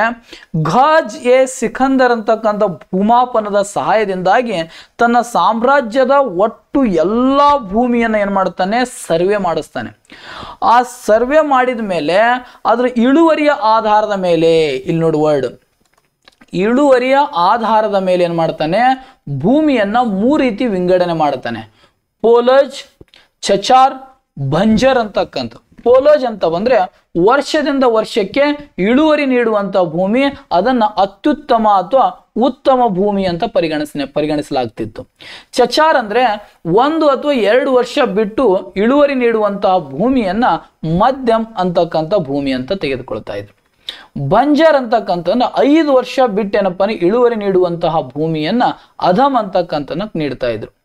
ಇವುಗಳ ಆಧಾರದ ಮೇಲೆ ಏನ್ ಮಾಡ್ತಿದ್ದ ಅಂತ ಬಂದ್ರೆ ತೆರಿಗೆಯನ್ನ ವಿಧಿಸ್ತಾ ಇದ್ದ ಶೇರ್ ಶಾ ಸೂರಿ. ಆತನ ಕಾಲದಲ್ಲಿ ಏನಪ್ಪಾ ಅಂದ್ರ ಕಂದಾಯ ತೆರಿಗೆ ಎಷ್ಟಿತ್ತು ಅಂತ ಬಂದ್ರೆ 1/3 ಕಂದಾಯ ತೆರಿಗೆಯನ್ನ ವಿಧಿಸಿದ್ದ. ಯಾರು ಅಂತ ಬಂದ್ರೆ ಶೇರ್ ಶಾ ಸೂರಿ ಅಂತಕ್ಕಂಥ. ಇದರಿಂದ ಮುಂದೆ ಈತ 2 ಕಂದಾಯಕ್ಕೆ ಸಂಬಂಧಪಟ್ಟಂತೆ 2 ರೀತಿಯಾದಂತಹ ಒಂದು ವ್ಯವಸ್ಥೆಯನ್ನು ಜಾರಿಗೆ ತರ್ತಾನೆ. ಅದೇ ಯಾವುದು ಅಂತ ಬಂದ್ರೆ ಪಟ್ಟಾ ವ್ಯವಸ್ಥೆ. ಪಟ್ಟಾ ವ್ಯವಸ್ಥೆ ಅಂತ ಬಂದ್ರೆ ಶೇರ್ ಶಾ ಸೂರಿಯ ಕಾಲದಲ್ಲಿ ಕಂದಾಯ ವಿವರಣೆ ನೀಡುವಂತ ಪುಸ್ತಕವನ್ನ ಪಟ್ಟ ಅಂತ ಕರೀತಾ ಇದ್ರು. ಅಂದ್ರೆ ಶೇರ್ ಶಾ ಸೂರಿಯ ಕಾಲದಲ್ಲಿ ರೈತನಿಗೆ ಭೂಮಿಯ ಹಕ್ಕು ಪತ್ರವನ್ನ ಸರ್ಕಾರ ನೀಡುತ್ತದೆ ಅಂತಕ್ಕಂಥ ವಿವರಣೆಯ ಒಂದು ಪುಸ್ತಕ, ದಾಖಲಾತಿಯ ಒಂದು ಪಟ್ಟಿಯನ್ನ ಪಟ್ಟ ಅಂತ ಕರಿತಾ ಇದ್ರು. ಇದು ಅಕ್ಬರ್ ಅಲ್ಲ ಮಾತ್ರ ಮುಂದುವರಿಸಲಿಲ್ಲ, ಈಸ್ಟ್ ಇಂಡಿಯಾ ಕಂಪನಿನೂ ಮುಂದುವರಿಸ್ತಾ ಇದೆ. ಇವತ್ತು ಕೂಡ ಭಾರತ ಸರ್ಕಾರ ಇವತ್ತು ಕೂಡ ಮುಂದುವರಿಸ್ತಾ ಇದೆ. ನಿಮ್ಮ ಹತ್ರ ಯಾರ ಹತ್ರ ಭೂಮಿ ಇದ್ರೆ ಗೇಣಿ ಮತ್ತು ಪಾಣಿ ಉತಾರೆ ಅಂತಕ್ಕಂಥ ತೆಗೆದುಕೊಳ್ರಿ. 6ನೇ ಕಾಲಂನಲ್ಲಿ ಪಟ್ಟ ಅಂತಕ್ಕಂತಹ ಒಂದು ಉಲ್ಲೇಖವಾಗಿರುತ್ತೆ. ಅಂದ್ರೆ ಸರ್ಕಾರ ರೈತನಿಗೆ ನೀಡಿದಂತ ಭೂಮಿಯ ಹಕ್ಕನ್ನ ಏನಪ್ಪ ಒಳಗೊಂಡಿರುವುದೇ ಈ ಪಟ್ಟ ಅಂತಕ್ಕಂಥ ವ್ಯವಸ್ಥೆ. ಇನ್ನೊಂದು ಕಬೂಲಿಯತ್ ವ್ಯವಸ್ಥೆ ಅಂತ ಬರುತ್ತೆ. ಈ ಕಬೂಲಿಯತ್ ವ್ಯವಸ್ಥೆ ಅಂತ ಬಂದ್ರೆ ರೈತರು ಸರ್ಕಾರ ಅಂದ್ರೆ ಇವತ್ತು ಸರ್ಕಾರವು ಏನಪ್ಪಾ ಅಂದ್ರೆ ರೈತರಿಗೆ ಏನ್ ಮಾಡುತ್ತೆ, ಒಂದು 10 ಎಕರೆ ಭೂಮಿಯನ್ನ ನೀಡುತ್ತೆ. ಭೂಮಿ ನೀಡಿದ ಮೇಲೆ ಅದ್ರ ಮೇಲೆ ಏನಪ್ಪಾ ಅಂತ ಅಂದ್ರೆ ಕಂದಾಯ ತೆರಿಗೆಯನ್ನ ವಿಧಿಸಲಾಗುತ್ತೆ. 1/3 ಕಂದಾಯ ತೆರಿಗೆಯನ್ನ ವಿಧಿಸಲಾಗುತ್ತೆ ಅಂತಕ್ಕಂಥ ಒಪ್ಪಂದ ಪತ್ರವನ್ನ ನೀಡುವುದು ಯಾವುದು ಅಂತ ಬಂದ್ರೆ ಕಾಬೂಲಿಯತ್ ವ್ಯವಸ್ಥೆ. ಭೂ ಕಂದಾಯ ಪಾವತಿಸಲು ಸರ್ಕಾರಕ್ಕೆ ರೈತ ಒಪ್ಪಿಗೆ ನೀಡಿದಂತ ಒಪ್ಪಂದ ಪತ್ರವನ್ನ ಕಾಬೂಲಿಯತ್ ವ್ಯವಸ್ಥೆ ಅಂತಕ್ಕಂಥ. ಈ 2 ಏನಂತ ಬಂದ್ರೆ ಈ 2 ಪಟ್ಟ ಮತ್ತು ಕಾಬೂಲಿಯತ್ ವ್ಯವಸ್ಥೆ ಕಂದಾಯ ವ್ಯವಸ್ಥೆಗೆ ಸಂಬಂಧಪಟ್ಟಿದ್ದು ಶೇರ್ ಶಾ ಸೂರಿ ಕಾಲದಲ್ಲಿ. ಅದೇ ರೀತಿ ಏನಂತ ಬಂದ್ರೆ ಶೇರ್ ಶಾ ಸೂರಿ ತನ್ನ ಕಂದಾಯ ವಸೂಲಿ ಮಾಡುವಂತ ಅಧಿಕಾರಿಗಳಿಗೆ ಹೇಳ್ತಾ ಇದ್ದಂತೆ, ಕಂದಾಯ ನಿಗದಿ ಮಾಡುವಾಗ ಉದಾರಿಗಳಾಗಬೇಕು, ಆದ್ರೆ ವಸೂಲಿ ಮಾಡುವಾಗ ಕಠಿಣಕರವಾಗಿರಬೇಕು ಅಂತ ಹೇಳ್ತಿದ್ರು. ಯಾಕಂತ ಬಂದ್ರೆ ಕಂದಾಯವನ್ನ ರೈತರಿಗೆ ನೀಡುವಂತ ಕಂದಾಯವನ್ನ 1/3 ಅಥವಾ ಹೆಚ್ಚು ಕಡಿಮೆ 1/2 ಅಥವಾ 1/4 ಅಂತಕ್ಕಂಥ ನಿಗದಿಪಡಿಸುವಂತ ಸಂದರ್ಭದಲ್ಲಿ ನೀವೇನಾಗ್ರಿ ಮೃದುರಾಗ್ರಿ, ಆದ್ರೆ ವಸೂಲಿ ಮಾಡುವಂತ ಸಂದರ್ಭದಲ್ಲಿ ಏನಾಗಬೇಕು ಅಂತ ಬಂದ್ರೆ ಕಠಿಣವಾಗಿರಬೇಕು ಅಂತ ತನ್ನ ಅಧಿಕಾರಿಗಳಿಗೆ ಹೇಳ್ತಾ ಇದ್ದಂತೆ. ಯಾರು ಅಂತ ಬಂದ್ರೆ ಶೇರ್ ಶಾ ಸೂರಿ. ಶೇರ್ ಶಾ ಸೂರಿ ಅಲ್ಲಾವುದ್ದೀನ್ ಖಿಲ್ಜಿಯ ಆಡಳಿತದಲ್ಲಿದ್ದಂಥ ಸೈನಿಕ ಆಡಳಿತದಲ್ಲಿರುವಂತಹ ಎರಡು ವ್ಯವಸ್ಥೆಗಳು ದಾಗ್ ಮತ್ತು ಚಹರಾ ಅಂತಕ್ಕಂಥ. ದಾಗ್ ಅಂತ ಬಂದ್ರೆ ಆ ಸಂದರ್ಭದಲ್ಲಿ ಪರ್ಷಿಯನ್ ಕುದುರೆಗೆ ಏನಪ್ಪಾ ಅಂತ ಬಂದ್ರೆ ತುಂಬಾ ಬಹು ಬೇಡಿಕೆ ಇತ್ತು. ಪರ್ಷಿಯನ್ ಕುದುರೆ ಮತ್ತು ಏನಂತ ಬಂದ್ರೆ ಭಾರತದ ಕುದುರೆಗಳನ್ನ ಅಂದ್ರೆ ಸೈನಿಕರು ಏನ್ ಮಾಡ್ತಾ ಇದ್ರು ಅಂತ ಬಂದ್ರೆ ಪರ್ಷಿಯನ್ ಕುದುರೆಯನ್ನ ತೆಗೆದುಕೊಂಡು ಅದೇ ಎತ್ತರದ ಅದನ್ನ ಏನ್ ಮಾಡ್ತಿದ್ರು ಅಂತ ಬಂದ್ರೆ ಮಾರಾಟ ಮಾಡ್ತಾ ಇದ್ರು. ಪರ್ಷಿಯನ್ ಕುದುರೆ ಏನಪ್ಪಾ ಅಂದ್ರ ರಾಜ ಸೈನಿಕರಿಗೆ ಕೊಡ್ತಾ ಇದ್ದ ಪರ್ಷಿಯನ್ ಕುದುರೆ. ಅವ್ರ ಸೈನಿಕರು ಏನ್ ಮಾಡ್ತಾ ಇದ್ರು ಅಂತ ಬಂದ್ರೆ ಆ ಪರ್ಷಿಯನ್ ಕುದುರೆಯನ್ನ ಮಾರುಕಟ್ಟೆಯಲ್ಲಿ ಮಾರಾಟ ಮಾಡಿ ಅದರಲ್ಲಿ ಬಂದಂತಹ ದುಡ್ಡಿನಲ್ಲಿ ಕಡಿಮೆ ಬೆಲೆಗೆ ಅದೇ ಎತ್ತರದ ಭಾರತೀಯ ಕುದುರೆಗಳನ್ನು ತೆಗೆದುಕೊಂಡು ಬರ್ತಾ ಇದ್ರು. ಇದರ ಒಂದು ಈ ಒಂದು ಅಕ್ರಮವನ್ನು ತಡೆಗಟ್ಟುವ ಸಲುವಾಗಿ ಅಲ್ಲಾವುದ್ದೀನ್ ಖಿಲ್ಜಿ ಏನ್ ಮಾಡಿದ್ದ ಅಂತ ಬಂದ್ರೆ ಕುದುರೆಗಳ ಮೇಲೆ ಏನಪ್ಪ ಅಂದ್ರೆ ಮುದ್ರೆಯನ್ನ ಹಾಕುವುದು, ಅಂದ್ರೆ ಇದು ಪರ್ಷಿಯನ್ ಕುದುರೆ, ಇದು ಭಾರತದ ಕುದುರೆ ಅಂತಕ್ಕಂಥ ಮುದ್ರೆಯನ್ನ ಹಾಕುವಂತ ಯೋಜನೆಯನ್ನ ದಾಗ್ ಯೋಜನೆ ತಂದಿದ್ದ. ಅದನ್ನು ಕೂಡ ಏನಪ್ಪಾ ಅಂತ ಬಂದ್ರೆ ಆ ಒಂದು ಯೋಜನೆಯನ್ನ ದಾಗ್ ಅಂತಕ್ಕಂಥ ಯೋಜನೆ ಶೇರ್ ಶಾ ಸೂರಿನು ಕೂಡ ಮುಂದುವರಿಸಿದ್ದ.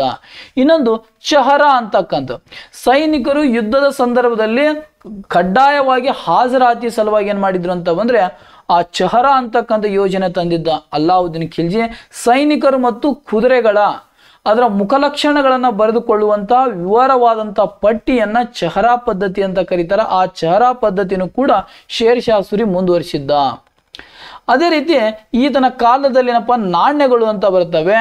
ನಾಣ್ಯಗಳು ಅಂತಕ್ಕಂಥದ್ದು ಮಧ್ಯ ಭಾರತ ಇತಿಹಾಸದಲ್ಲಿ ಒಬ್ಬ ಇಲ್ತಮಶ್ ಅಂತಕ್ಕಂಥವ್ನು ಬರ್ತಾನೆ. ಭಾರತಕ್ಕೆ ಅರಬಿಕ್ ನಾಣ್ಯವನ್ನ ಪರಿಚಯಿಸಿದಂತಹ ದೆಹಲಿಯ ಸುಲ್ತಾನ ಯಾರು ಅಂತ ಬಂದ್ರೆ ಆ ಇಲ್ತಮಶ್. ಒಂದು ಜಿತಾಲ್ ಮತ್ತು ಟಂಕಾ ಅಂತಕ್ಕಂಥ ತಾಮ್ರ ಮತ್ತು ಬೆಳ್ಳಿಯ ನಾಣ್ಯವನ್ನ ಪರಿಚಯಿಸಿದ್ದ. ಆ ಇಲ್ತಮಶ್ ತನ್ನ ನಾಣ್ಯದ ಮೇಲೆ ಶಿವಲಿಂಗ ಮತ್ತು ಹೋರಿಯ ಚಿತ್ರವನ್ನ ಏನಪ್ಪಾ ಮುದ್ರಿಸಿದ್ದ. ಮುಂದೆ ಮೊಹಮ್ಮದ್ ಬಿನ್ ತುಗ್ಲಕ್ ಬರ್ತಾನೆ, ಟೋಕನ್ ನಾಣ್ಯಗಳನ್ನ ಏನಪ್ಪಾ ಮುದ್ರಿಸಿ ಅದರ ಮೇಲೆ ಲಕ್ಷ್ಮೀ ಚಿತ್ರವೂ ಕೂಡ ಮುದ್ರಿಸಿದ್ದ. ಅದೇ ರೀತಿ ಶೇರ್ ಶಾ ಸೂರಿಯು ಕೂಡ ಒಂದು ಬೆಳ್ಳಿಯ ನಾಣ್ಯವನ್ನ ತರ್ತಾನೆ 1542 ಸಂದರ್ಭದಲ್ಲಿ, ಒಂದು ರುಪಿಯಾ ಅಂತಕ್ಕಂಥದ್ದು. ಅಂದ್ರೆ ಈ ರುಪಿಯಾ ಅಂತಕ್ಕಂತಹ ಈ ಒಂದು ನಾಣ್ಯದ ಗಾತ್ರ ಎಷ್ಟು ಅಂತ ಬಂದ್ರೆ 100 ಪೈಸೆ. 100 ಪೈಸೆ ಅಂತಕ್ಕಂಥದ್ದು 100 ಪೈಸೆಯ ಒಂದು 100 ಪೈಸೆಯ ಗಾತ್ರದಲ್ಲಿ ಒಂದು ಬೆಳ್ಳಿಯ ನಾಣ್ಯವನ್ನ ತರ್ತಾನೆ. ಅದೇ ರೀತಿ ಇನ್ನೊಂದು 1542 ತಾಮ್ರದ ನಾಣ್ಯ ಧಾಮ್ ಅಂತಕ್ಕಂಥ ನಾಣ್ಯವನ್ನ ತಂದಿದ್ರು. ಇದು ಈ ಒಂದು ಬೆಳ್ಳಿಯ ನಾಣ್ಯ ರುಪಿಯಾ ಅಂತಕ್ಕಂಥ ನಾಣ್ಯ ಇದೆಯಲ್ಲ, ಶೇರ್ ಶಾ ಸೂರಿ 1542 1835 ತನಕನೂ ಕೂಡ ಚಾಲ್ತಿಯಲ್ಲಿತ್ತು. ವಿಲಿಯಂ ಬೆಂಟಿಕ್ ಏನ್ ಮಾಡ್ತಾರಂತ ಬಂದ್ರೆ ಇದನ್ನ ಬೇರೆ ರೂಪದಲ್ಲಿ ಏನಪ್ಪಾ ಅಂತ ಬಂದ್ರೆ ಮಾರ್ಪಾಡು ಮಾಡ್ತಾನೆ. ನೋಡಿ, ಇಂಗ್ಲಿಷರು ಭಾರತದಲ್ಲಿ ಫ್ಯಾಕ್ಟರಿಯನ್ನ ಕಟ್ಟಿದ್ದು 1615 ಸಂದರ್ಭದಲ್ಲಿ. ಅಲ್ಲಿಂದ ಹಿಡ್ಕೊಂಡು 1835 ತನಕನೂ ಕೂಡ ಬೆಳ್ಳಿಯ ನಾಣ್ಯ ಏನಪ್ಪ ಶೇರ್ ಶಾ ಸೂರಿ ಜಾರಿಗೆ ತಂದಂತ ರೂಪಾಯಿ ನಾಣ್ಯದಲ್ಲಿ ವ್ಯವಹಾರ ನಡೀತಾ ಇತ್ತಂತೆ. ಅಂತ ಏನಪ್ಪಾ ಅಂತ ಬಂದ್ರೆ ದೂರದೃಷ್ಟಿಯ ಒಂದು ರಾಜನಾಗಿದ್ದ ಯಾರು ಅಂತ ಬಂದ್ರೆ ಶೇರ್ ಶಾ ಸೂರಿ. ಇದರಿಂದ ಒಬ್ಬ ಇತಿಹಾಸಕಾರ ಯಾರು ಅಂತ ಬಂದ್ರೆ ಒಬ್ಬ ಅರ್ಥಶಾಸ್ತ್ರಜ್ಞ ಎಡ್ವರ್ಡ್ ಥಾಮಸ್ ಅಂತಕ್ಕಂಥ ಎಡ್ವರ್ಡ್ ಥಾಮಸ್ ಅಂತಕ್ಕಂಥವನು ಶೇರ್ ಶಾ ಸೂರಿನನ್ನ ಭಾರತದ ಆಧುನಿಕ ರೂಪಾಯಿಗಳ ಜನಕ ಅಂತಾನು ಕೂಡ ಕರೆಯಲಾಗುತ್ತೆ. ಭಾರತದ ಆಧುನಿಕ ರೂಪಾಯಿಗಳ ಜನಕ ಶೇರ್ ಶಾ ಸೂರಿನನ್ನ ಕರೆಯಲಾಗುತ್ತೆ. ಅದನ್ನ ಕರೆದಂತ ಅರ್ಥಶಾಸ್ತ್ರಜ್ಞ ಎಡ್ವರ್ಡ್ ಥಾಮಸ್ ಅಂತಕ್ಕಂಥವನು. ಒಂದು ಬೆಳ್ಳಿಯ ನಾಣ್ಯ ಮತ್ತು ತಾಮ್ರದ ನಾಣ್ಯ 1542 1835 ತನಕ ಶೇರ್ ಶಾ ಸೂರಿಯ ನಾಣ್ಯ ಜಾರಿಯಲ್ಲಿತ್ತು ಅಂತಕ್ಕಂಥದನ್ನ ಊಹಿಸಲಾಗಿದೆ. ಅದೇ ರೀತಿ ಈತನ ಮುಂದಿನ ಒಂದು ಸುಧಾರಣೆ ಬರುತ್ತೆ. ಯಾವುದು ಅಂತ ಅಂದ್ರೆ ರಸ್ತೆ ಸುಧಾರಣೆ ಅಂತಕ್ಕಂಥ. ಇವತ್ತಿನ ಆಧುನಿಕ ರಸ್ತೆಗಳ ಒಂದು ಪರಿಕಲ್ಪನೆಯ ವಿಚಾರಗಳು ಅವತ್ತಿನ ಕಾಲಕ್ಕೆ ಏನಂತ ಬಂದ್ರೆ ಜಾರಿಗೆಗೊಳಿಸಿದ್ದು ಆ ಶೇರ್ ಶಾ ಸೂರಿ ಅಂತಕ್ಕಂಥ. ಇಲ್ಲಿ ನಮ್ಮ ಒಂದು ಭಾರತದೊಳಗಡೆ ಇಲ್ಲಿ ಒಂದು ಬಂಗಾಳ ಅಂತ ಬರುತ್ತೆ. ಬಂಗಾಳದ ಒಂದು ಪೂರ್ವ ಬಂಗಾಳ ಅಂದ್ರೆ ಬಾಂಗ್ಲಾದೇಶದಲ್ಲಿ ಇರುವಂತಹ ಒಂದು ಸೋನಾರ್ ಗಾಂವ್ನಿಂದ ಹಿಡ್ಕೊಂಡು ಆಗ್ರಾ, ದೆಹಲಿ, ಲಾಹೋರ್, ಸಿಂಧ್ ವರೆಗೆ ಏನಂತ ಒಂದು ಸಂಪರ್ಕಿಸುವಂತಹ ಒಂದು ರಸ್ತೆ ಸಡಕ್ ಎ ಅಜಮ್ ಅಂತಕ್ಕಂತಹ ರಸ್ತೆಯನ್ನ ನಿರ್ಮಾಣ ಮಾಡ್ತಾನೆ. ನೋಡಿ, ಇತಿಹಾಸ, ಪ್ರಾಚೀನ ಇತಿಹಾಸದೊಳಗಡೆ ಗ್ರೀಕರ ಕಾಲದಲ್ಲಿ ಕೂಡ ರಸ್ತೆ ಕೂಡ ನಿರ್ಮಾಣವಾಗ್ತವೆ. ಅಶೋಕನ ಕಾಲದಲ್ಲಿ ಕೂಡ ರಸ್ತೆ ನಿರ್ಮಾಣವಾಗಿದ್ದು, ಮಧ್ಯ ಭಾರತ ಇತಿಹಾಸದಲ್ಲಿ ಆ ರಸ್ತೆಗಳನ್ನ ಏನಂತ ಬಂದ್ರೆ ಉತ್ತುಂಗ ಸ್ಥಾನಕ್ಕೆ ಏನಪ್ಪಾ ಅಂದ್ರೆ ಸುಧಾರಣೆ ಮಾಡಿದ್ದು ಯಾರು ಅಂತ ಬಂದ್ರೆ ಈ ಶೇರ್ ಶಾ ಸೂರಿ. ಇವತ್ತು 4 ದೇಶವನ್ನ ಸಂಪರ್ಕಿಸುವಂತ ಒಂದು ರಸ್ತೆ ಸಡಕ್ಕೆ ಅಜಮ್ ಅಂತಕ್ಕಂಥ, ಇವತ್ತು ಬಾಂಗ್ಲಾದೇಶ್, ಭಾರತ, ಪಾಕಿಸ್ತಾನ್ ಮತ್ತು ಅಫ್ಘಾನಿಸ್ತಾನ್ 4 ದೇಶಕ್ಕೆ ಏನಪ್ಪಾ ಸಂಪರ್ಕಿಸುವಂತ ಒಂದು ಬೃಹತ್ ಮತ್ತು ಅತ್ಯಂತ ಉದ್ದವಾದಂತ ರಸ್ತೆ ಸಡಕ್ಕೆ ಅಜಮ್ ಅಂತಕ್ಕಂಥ ರಸ್ತೆಯನ್ನ ಸುಧಾರಣೆ ಮಾಡಿದ್ದು, ಅದನ್ನ ಅಭಿವೃದ್ಧಿ ಪಡಿಸಿದ್ದು ಯಾರು ಅಂತ ಬಂದ್ರೆ ಈ ಶೇರ್ ಶಾ ಸೂರಿ. ಅವತ್ತಿನ ಹೆಸರಿಟ್ಟಿರ್ತಾನೆ, ಆ ಹೆಸರು ಏನಂತ ಬಂದ್ರೆ ಸಡಕ್ಕೆ ಅಜಮ್. ಇದರ ಒಂದು ಅರ್ಥ ಏನಂತ ಬಂದ್ರೆ ಹೆದ್ದಾರಿಗಳ ರಾಜ ಅಂತ ಕರೀತಾರೆ, ಹೆದ್ದಾರಿಗಳ ರಾಜ ಅಂತಕ್ಕಂಥದ್ದು. ಸಡಕ್ಕೆ ಅಜಮಿನ ಅರ್ಥ ಏನು ಅಂತ ಬಂದ್ರೆ ಸಡಕ್ಕೆ ಅಜಮಿನ ಅರ್ಥ ಹೆದ್ದಾರಿಗಳ ರಾಜ. ಮುಂದೆ ಲಾರ್ಡ್ ಡಾಲ್ಹೌಸಿ ಏನ್ ಮಾಡ್ತಾನೆ, ಈ ಸಡಕ್ ಎ ಅಜಮ್ ಅಂತಕ್ಕಂಥ ರಸ್ತೆಯನ್ನ ಅದನ್ನ ದುರಸ್ತಿಗೊಳಿಸಿದ್ದು ಲಾರ್ಡ್ ಡಾಲ್ಹೌಸಿ. ಇದನ್ನ ಅದಕ್ಕೊಂದು ಹೆಸರನ್ನ ಕೊಡ್ತಾನೆ, ಗ್ರ್ಯಾಂಡ್ ಟ್ರಂಕ್ ರಸ್ತೆ ಅಂತಕ್ಕಂಥ. ಲಾರ್ಡ್ ಡಾಲ್ಹೌಸಿ ಅಂತಕ್ಕಂಥವನು ಈ ರಸ್ತೆಯನ್ನ ದುರಸ್ತಿಗೊಳಿಸಿದ್ದ. ಇದನ್ನ ಏನಪ್ಪಾ ಅಂತ ಅಂದ್ರೆ ಸಡಕ್ಕೆ ಅಜಮ್ ಅಂತಕ್ಕಂಥ ರಸ್ತೆಗೆ ಗ್ರ್ಯಾಂಡ್ ಟ್ರಂಕ್ ರೋಡ್ ಅಂತಕ್ಕಂಥ ಹೆಸರನ್ನ ಮರುನಾಮಕರಣ ಮಾಡಿದ್ದ. ಈ ರಸ್ತೆ ಪ್ರಾಚೀನ ಇತಿಹಾಸದಲ್ಲಿ ಅಶೋಕನ ಕಾಲದಲ್ಲಿ ಚಾಲ್ತಿಯಲ್ಲಿತ್ತು. ಅದನ್ನ ಅಭಿವೃದ್ಧಿ ಪಡಿಸಿದ್ದು ಯಾರು ಅಂತ ಬಂದ್ರೆ ಶೇರ್ ಶಾ ಸೂರಿ ಅಂತಕ್ಕಂಥ. ಮತ್ತೆ ಹೀಗೆ ಹಲವಾರು ರಸ್ತೆಗಳನ್ನು ನಿರ್ಮಾಣ ಮಾಡೋದ್ರ ಜೊತೆಗೆ ಅದರಲ್ಲಿ ಅತ್ಯಂತ ಪ್ರಮುಖವಾದಂತ 4 ರಸ್ತೆಗಳಲ್ಲಿ ಒಂದು ಗ್ರ್ಯಾಂಡ್ ಟ್ರಂಕ್ ರಸ್ತೆ, ಇನ್ನೊಂದು ಬರುತ್ತೆ ಯಾವುದು ಅಂತ ಬಂದ್ರೆ ಆಗ್ರಾದಿಂದ ಬುರ್ಹಾನ್ಪುರ್ವರೆಗೆ, ಆಗ್ರಾದಿಂದ ಜೋಧ್ಪುರ್ ಮೂಲಕ ಚಿತ್ತೋಡ ಅಂತ ಬರುತ್ತೆ, ಇವತ್ತಿನ ರಾಜಸ್ಥಾನದಲ್ಲಿ ಕಂಡು ಬರುತ್ತೆ ಇದು. ಅಲ್ಲಿವರೆಗೂ ಕೂಡ ಮಾಡ್ತಾನೆ. ಪಾಕಿಸ್ತಾನದಲ್ಲಿರುವಂತ ಲಾಹೋರದಿಂದ ಮುಲ್ತಾನ್ ವರೆಗೂ ಕೂಡ ರಸ್ತೆಗಳನ್ನ ಕೂಡ ಅಭಿವೃದ್ಧಿ ಮಾಡ್ತಾನೆ. ಅದೇ ರಸ್ತೆಗಳನ್ನ ಅಭಿವೃದ್ಧಿ ಮಾಡೋದ್ರ ಜೊತೆಗೆ ಪ್ರತಿ 20 ಕಿಲೋಮೀಟರ್ಗೆ ಹೆದ್ದಾರಿ ಪೊಲೀಸ್ ಠಾಣೆಗಳನ್ನ ನಿರ್ಮಾಣ ಮಾಡಿದ್ದು ಶೇರ್ ಶಾ ಸೂರಿ ಕಾಲದಲ್ಲಿ ಆಗುತ್ತೆ. ಪ್ರತಿ 20 ಕಿಲೋಮೀಟರ್ಗೆ ಹೆದ್ದಾರಿ ಪೊಲೀಸ್ ಠಾಣೆಗಳನ್ನ ನಿರ್ಮಾಣ ಮಾಡಿದ್ದು ಶೇರ್ ಶಾ ಸೂರಿ. ಈ ರಸ್ತೆಯ ಉದ್ದಗಲಕ್ಕೂ ಪ್ರಯಾಣಿಕರಿಗೆ ಸುಮಾರು 1700 ವಿಶ್ರಾಂತಿ ಗೃಹಗಳು, ಶರಾಯ್ ಅಂತ ಬಂದ್ರೆ ಇವತ್ತಿನ ತಂಗುದಾನಗಳು ಅಂತ ಕರಿತೀವಲ್ಲ, ಆ ತಂಗುದಾನಗಳನ್ನು ನಿರ್ಮಾಣ ಮಾಡಿದ್ದು ಶೇರ್ ಶಾ ಸೂರಿ. ಆ ತಂಗುದಾನಗಳಲ್ಲಿ ನೀರಿನ ವ್ಯವಸ್ಥೆ ಮತ್ತು ಉಪಹಾರ ಮತ್ತು ಊಟದ ವ್ಯವಸ್ಥೆ ಕೂಡ ವ್ಯವಸ್ಥೆಯನ್ನ ನಿರ್ಮಾಣ ಮಾಡಿದ್ದ ಯಾರು ಅಂತ ಬಂದ್ರೆ ಶೇರ್ ಶಾ ಸೂರಿ. ತನ್ನ ಪ್ರತಿ 20 ಕಿಲೋಮೀಟರ್ಗಳಿಗೆ ಹೆದ್ದಾರಿ ಪೊಲೀಸ್ ಠಾಣೆಯ ಜೊತೆಗೆ ಆ ರಸ್ತೆಗಳ ಉದ್ದಗಲಕ್ಕೂ ಪ್ರಯಾಣಿಕರಿಗೆ ಆತನ ಕಾಲದಲ್ಲಿ 1700 ವಿಶ್ರಾಂತಿ ಗೃಹಗಳು ಅಂದ್ರೆ ಛತ್ರಗಳನ್ನ ಅಥವಾ ಸೆರಾಯ್ ಅಂತ ಕರೀತಾರೆ, ಅಂದ್ರೆ ತಂಗುದಾಣಗಳನ್ನ ನಿರ್ಮಾಣ ಮಾಡಿದ್ದ. ಆ ತಂಗುದಾಣಗಳಲ್ಲಿ ನೀರಿನ ವ್ಯವಸ್ಥೆ, ಉಪಹಾರದ ವ್ಯವಸ್ಥೆ ಮತ್ತು ಊಟದ ವ್ಯವಸ್ಥೆಯನ್ನು ಕೂಡ ಮಾಡಿದ್ದ ಅಂತ ಶೇರ್ ಶಾ ಸೂರಿ. ಅಂತ ದೂರದೃಷ್ಟಿಯ ಆಡಳಿತಗಾರನಾಗಿದ್ದ ಯಾರು ಅಂತ ಒಂದು ಶೇರ್ ಶಾ ಸೂರಿ. ಇವತ್ತಿನ ಆಧುನಿಕ ವಿಚಾರಗಳು ಆ ಸಂದರ್ಭದಲ್ಲಿ ಏನ ಮಾಡಿದ್ದ ಅಂತ ಬಂದ್ರೆ ಆ ವಿಚಾರಗಳನ್ನ ಜಾರಿಗೊಳಿಸಿದ್ದ ಶೇರ್ ಶಾ ಸೂರಿ. ಇದರಿಂದ ಈತ ಇತಿಹಾಸದಲ್ಲಿ ಏನಂತ ಬಂದ್ರೆ ವಿಶೇಷವಾದಂತಹ ವ್ಯಕ್ತಿಯಾಗಿ ಮಾರ್ಪಡಿಸ್ತಾರೆ ಶೇರ್ ಶಾ ಸೂರಿ. ಆ ಶರಾಯಿಗಳಲ್ಲಿ, ತಂಗುದಾನಗಳಲ್ಲಿ ಅಂಚೆ ಕೇಂದ್ರಗಳನ್ನ ಬಳಸ್ತಾ ಇದ್ದ. ಪೋಸ್ಟ್ ಮಾಸ್ಟರ್ ಅಂದ್ರೆ ಅಂಚೆ ಕೇಂದ್ರಗಳನ್ನಾಗಿ ಬಳಸಲಾಗ್ತಿತ್ತು. ಅಂದ್ರೆ ಶೇರ್ ಶಾ ಸೂರಿಯ ಕಾಲದಲ್ಲಿ ತಂಗುದಾನಗಳಲ್ಲಿ ಅಂಚೆ ಕೇಂದ್ರಗಳು ಯಾಕೆ ನಿರ್ಮಾಣ ಮಾಡಿದ್ದ ಶೇರ್ ಶಾ ಸೂರಿ ಅಂತ ಬಂದ್ರೆ ಆ ಒಂದು ರಸ್ತೆಗಳಲ್ಲಿ ಅಪರಾಧ ಪ್ರಕರಣಗಳು ಮತ್ತು ಅಲ್ಲಿನ ಶೀಘ್ರ ಮಾಹಿತಿಗಳನ್ನ ರವಾನಿಸುವ ಸಲುವಾಗಿ ಪ್ರತಿಯೊಂದು ತಂಗುದಾನಗಳಲ್ಲಿ ಅಂಚೆ ಕೇಂದ್ರಗಳಾಗಿ ಬಳಸಲಾಗ್ತಿದ್ದ. ಒಂದೊಂದು ಏನಪ್ಪಾ ಅಂದ್ರೆ ತಂಗುದಾನಗಳಿಗೆ ಬೇಗನೆ ಏನಪ್ಪಾ ಅಂದ್ರೆ ರಾಜನಿಗೆ ಏನಪ್ಪಾ ತಲುಪಿಸುವಂತ ವಿಷಯಗಳ ಸಲುವಾಗಿ ಅಂಚೆ ಕೇಂದ್ರಗಳನ್ನಾಗಿ ನಿರ್ಮಾಣ ಮಾಡಿದ್ದ. ಆ ಒಂದು ಅಂಚೆ ಕೇಂದ್ರಗಳ ಪೋಸ್ಟ್ ಮಾಸ್ಟರ್ ಹೆಸರು, ಅಧಿಕಾರಿ ಹೆಸರು ಏನಂತ ಬಂದ್ರೆ ದರೋಗ್ ಇ ಡಾಗ್ ಚೌಕಿ ಅಂತಕ್ಕಂತಹ ಹೆಸರು ಏನಪ್ಪಾ ಅಂತ ಬಂದ್ರೆ ಕರೆಯಲಾಗ್ತಿತ್ತು. ಶೇರ್ ಶಾ ಸೂರಿಯ ಕಾಲದಲ್ಲಿ ಪೋಸ್ಟ್ ಮಾಸ್ಟರ್ನ ಹೆಸರು ಏನಾಗಿತ್ತು ಅಂತ ಬಂದ್ರೆ ದರೋಗ್ ಎ ಡಾಗ್ ಚೌಕಿ ಅಂತಕ್ಕಂಥದ್ದು. ಅದೇ ರೀತಿ ಈತ ಕೇವಲ 4.5 ವರ್ಷಗಳ ಕಾಲ ಆಡಳಿತ ಮಾಡ್ತಾನೆ. ಏನಾದ್ರೂ 40 ವರ್ಷಗಳ ಕಾಲ ಆಡಳಿತ ಮಾಡಿದ್ದೇ ಆದ್ರೆ ಈ ಒಂದು ಸೂರ್ ಮನೆತನದ ಆಡಳಿತ ಏನಪ್ಪಾ ಅಂತ ಬಂದ್ರೆ ಉತ್ತುಂಗ ಸ್ಥಾನದಲ್ಲಿ ಇರ್ತಿತ್ತೇನೋ ಗೊತ್ತಿಲ್ಲ. ವಿಧಿಯ ಆಟ ಏನಂತ ಬಂದ್ರೆ ಶತ್ರುನನ್ನ ಉಡಾಯಿಸಬೇಕಾದಂತ ಸಿಡಿಮುದ್ದು, ಕಳಿಂಜರ್ ಕೋಟೆಯನ್ನ ವಶಪಡಿಸಿಕೊಳ್ಳಲು ಹೋಗಿ ಶತ್ರುನನ್ನ ಉಡಾಯಿಸಬೇಕಾದಂತ ಸಿಡಿಮುದ್ದು ಆತನನ್ನೇ ಉಡಾಯಿಸಿ ಬಿಡುತ್ತು. ಇದರಿಂದಾಗಿ ಏನಪ್ಪಾ ಅಂತ ಬಂದ್ರೆ ಸಿಡಿಮುದ್ದಿನ ಗಾಯದಿಂದಾಗಿ ಏನಪ್ಪಾ ಈತ ಪ್ರಾಣ ಪಕ್ಷಿ ಹಾರಿ ಹೋಗ್ಬಿಡುತ್ತೆ. ಅದಕ್ಕೆ ಸ್ಟ್ಯಾನ್ಲಿ ಲೇನ್ ಪೋಲ್ ಅಂತಕ್ಕಂಥ ಒಬ್ಬ ಇತಿಹಾಸಕಾರ ಹೇಳ್ತಾನೆ, ಏನಾದರೂ ಶೇರ್ ಶಾ ಸೂರಿ ಇನ್ನು 2 ವರ್ಷ ಏನಾದರೂ ಜೀವಂತವಾಗಿದ್ರೆ ಮೊಘಲ್ ಸಾಮ್ರಾಜ್ಯ ಅಲ್ಲಿಗೆ ಅವನತಿ ಆಗ್ತಾ ಇತ್ತು. ಮತ್ತೆ ಮೊಘಲ್ ಸಾಮ್ರಾಜ್ಯವನ್ನ ಏಳಿಗೆ ಹೊಂದಲು ಶೇರ್ ಶಾ ಸೂರಿ ಬಿಡ್ತಾ ಇರಲಿಲ್ಲ. ಅಷ್ಟು ಪ್ರಬಲನಾಗಿದ್ದ ಮತ್ತು ರಾಜನಿಪುಣನಾಗಿದ್ದ. ಅಷ್ಟೇ ಅಂತ ಬಂದ್ರೆ ಆಡಳಿತ ಸುಧಾರಣೆಯಲ್ಲಿ ಅಂತ ಬಂದ್ರೆ ಅತ್ಯಂತ ಪ್ರಾವೀಣ್ಯತೆಯನ್ನು ಹೊಂದಿದ್ದ ಶೇರ್ ಶಾ ಸೂರಿ ಅಂತ ಹೇಳ್ತಾರೆ. ಹಾಗಾದ್ರೆ ಈ ಶೇರ್ ಶಾ ಸೂರಿಯ ಸಮಾಧಿ ಎಲ್ಲಿದೆ ಅಂತ ಬಂದ್ರೆ ಇವತ್ತಿನ ಬಿಹಾರದ ಒಂದು ಸಸರಾಮ್ನಲ್ಲಿದೆ. ತನ್ನ ಸಮಾಧಿಯನ್ನೇ ತಾನೇ ನಿರ್ಮಿಸಿಕೊಳ್ತಾನೆ ನೋಡ್ರಿ. ತನ್ನ ಸಮಾಧಿಯನ್ನೇ ತಾನೇ ನಿರ್ಮಿಸಿಕೊಳ್ತಾನೆ ಅಂದ್ರೆ ಒಂದು ಸರೋವರದ ಒಂದು ಸುತ್ತುವರೆದಿರುವಂತ ದೊಡ್ಡ ಗುಮ್ಮಟವನ್ನ ಹೊಂದಿದೆ. ಅಂದ್ರೆ ಆ ಹೊಯ್ಸಳರ ಕಾಲದಲ್ಲಿ ಏನಂತ ಬಂದ್ರೆ ಜಗುಲಿಯ ಮೇಲೆ ಯಾವ ರೀತಿ ಕಟ್ಟಡ ಇದೆಯಲ್ಲ, ಆ ಸರೋವರದ ಒಳಗಡೆ ಜಗುಲಿಯ ಮೇಲೆ ಕಟ್ಟಡ ಮಾಡ್ತಾನೆ.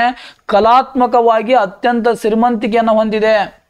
ಶೇರ್ ಶಾ ಸೂರಿಯ ಸಮಾಧಿ ತಾಜ್ ಮಹಲ್ಗಿಂತಲೂ ಕಲೆ ವಾಸ್ತುಶಿಲ್ಪದಲ್ಲಿ ಅತ್ಯಂತ ಶ್ರೀಮಂತಿಕೆಯನ್ನು ಹೊಂದಿದೆ. ತಾಜ್ ಮಹಲ್ ಯಾಕೆ ಪ್ರಸಿದ್ಧಿಗೆ ಬಂತು ಅಂತ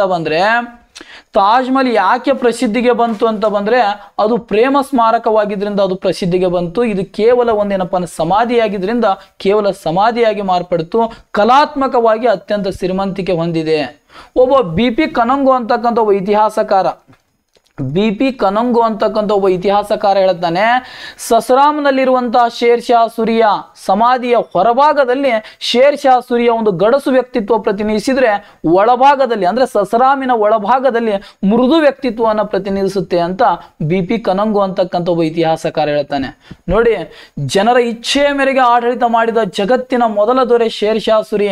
ಧಾರ್ಮಿಕ ಸಹಿಷ್ಣುತೆ ಆಧಾರದ ಮೇಲೆ ಆಡಳಿತ ಮಾಡಿದಂಥ ಮೊಟ್ಟ ಮೊದಲ ಮುಸ್ಲಿಂ ದೊರೆ ಶೇರ್ ಶಾ ಸೂರಿ.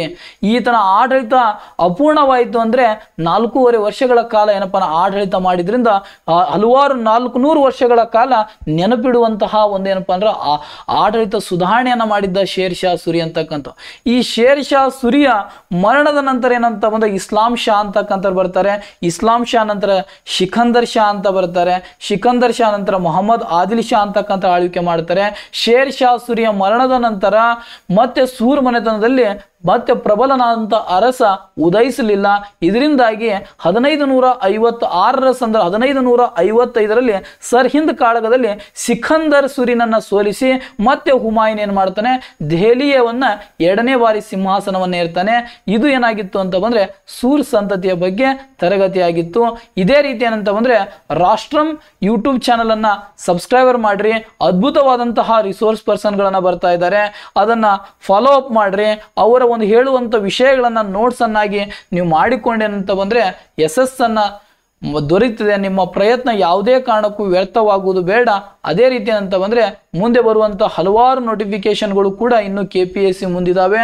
ಆ ನೋಟಿಫಿಕೇಶನ್ ಅಲ್ಲಿ ಏನಂತ ಬಂದ್ರೆ ಅದನ್ನ ಬಂದ ಮೇಲೆ ಪರೀಕ್ಷೆ ಎದುರಿಸಬೇಕಾದ್ರೆ ನಿಮ್ಮಲ್ಲಿ ಏನಪ್ಪ ಒಳ್ಳೆ ತಯಾರಿ ಇರಬೇಕಾಗುತ್ತೆ ಅಂತ ಹೇಳ್ತಾ ಇವತ್ತಿನ ಒಂದು ತರಗತಿಯನ್ನು ಮುಗಿಸ್ತಾ ಇದ್ದೀನಿ. ಜೈ ಹಿಂದ್, ಜೈ ಭಾರತ್, ಮೇರಾ ಭಾರತ್ ಮಹಾನ್ ಹೈ.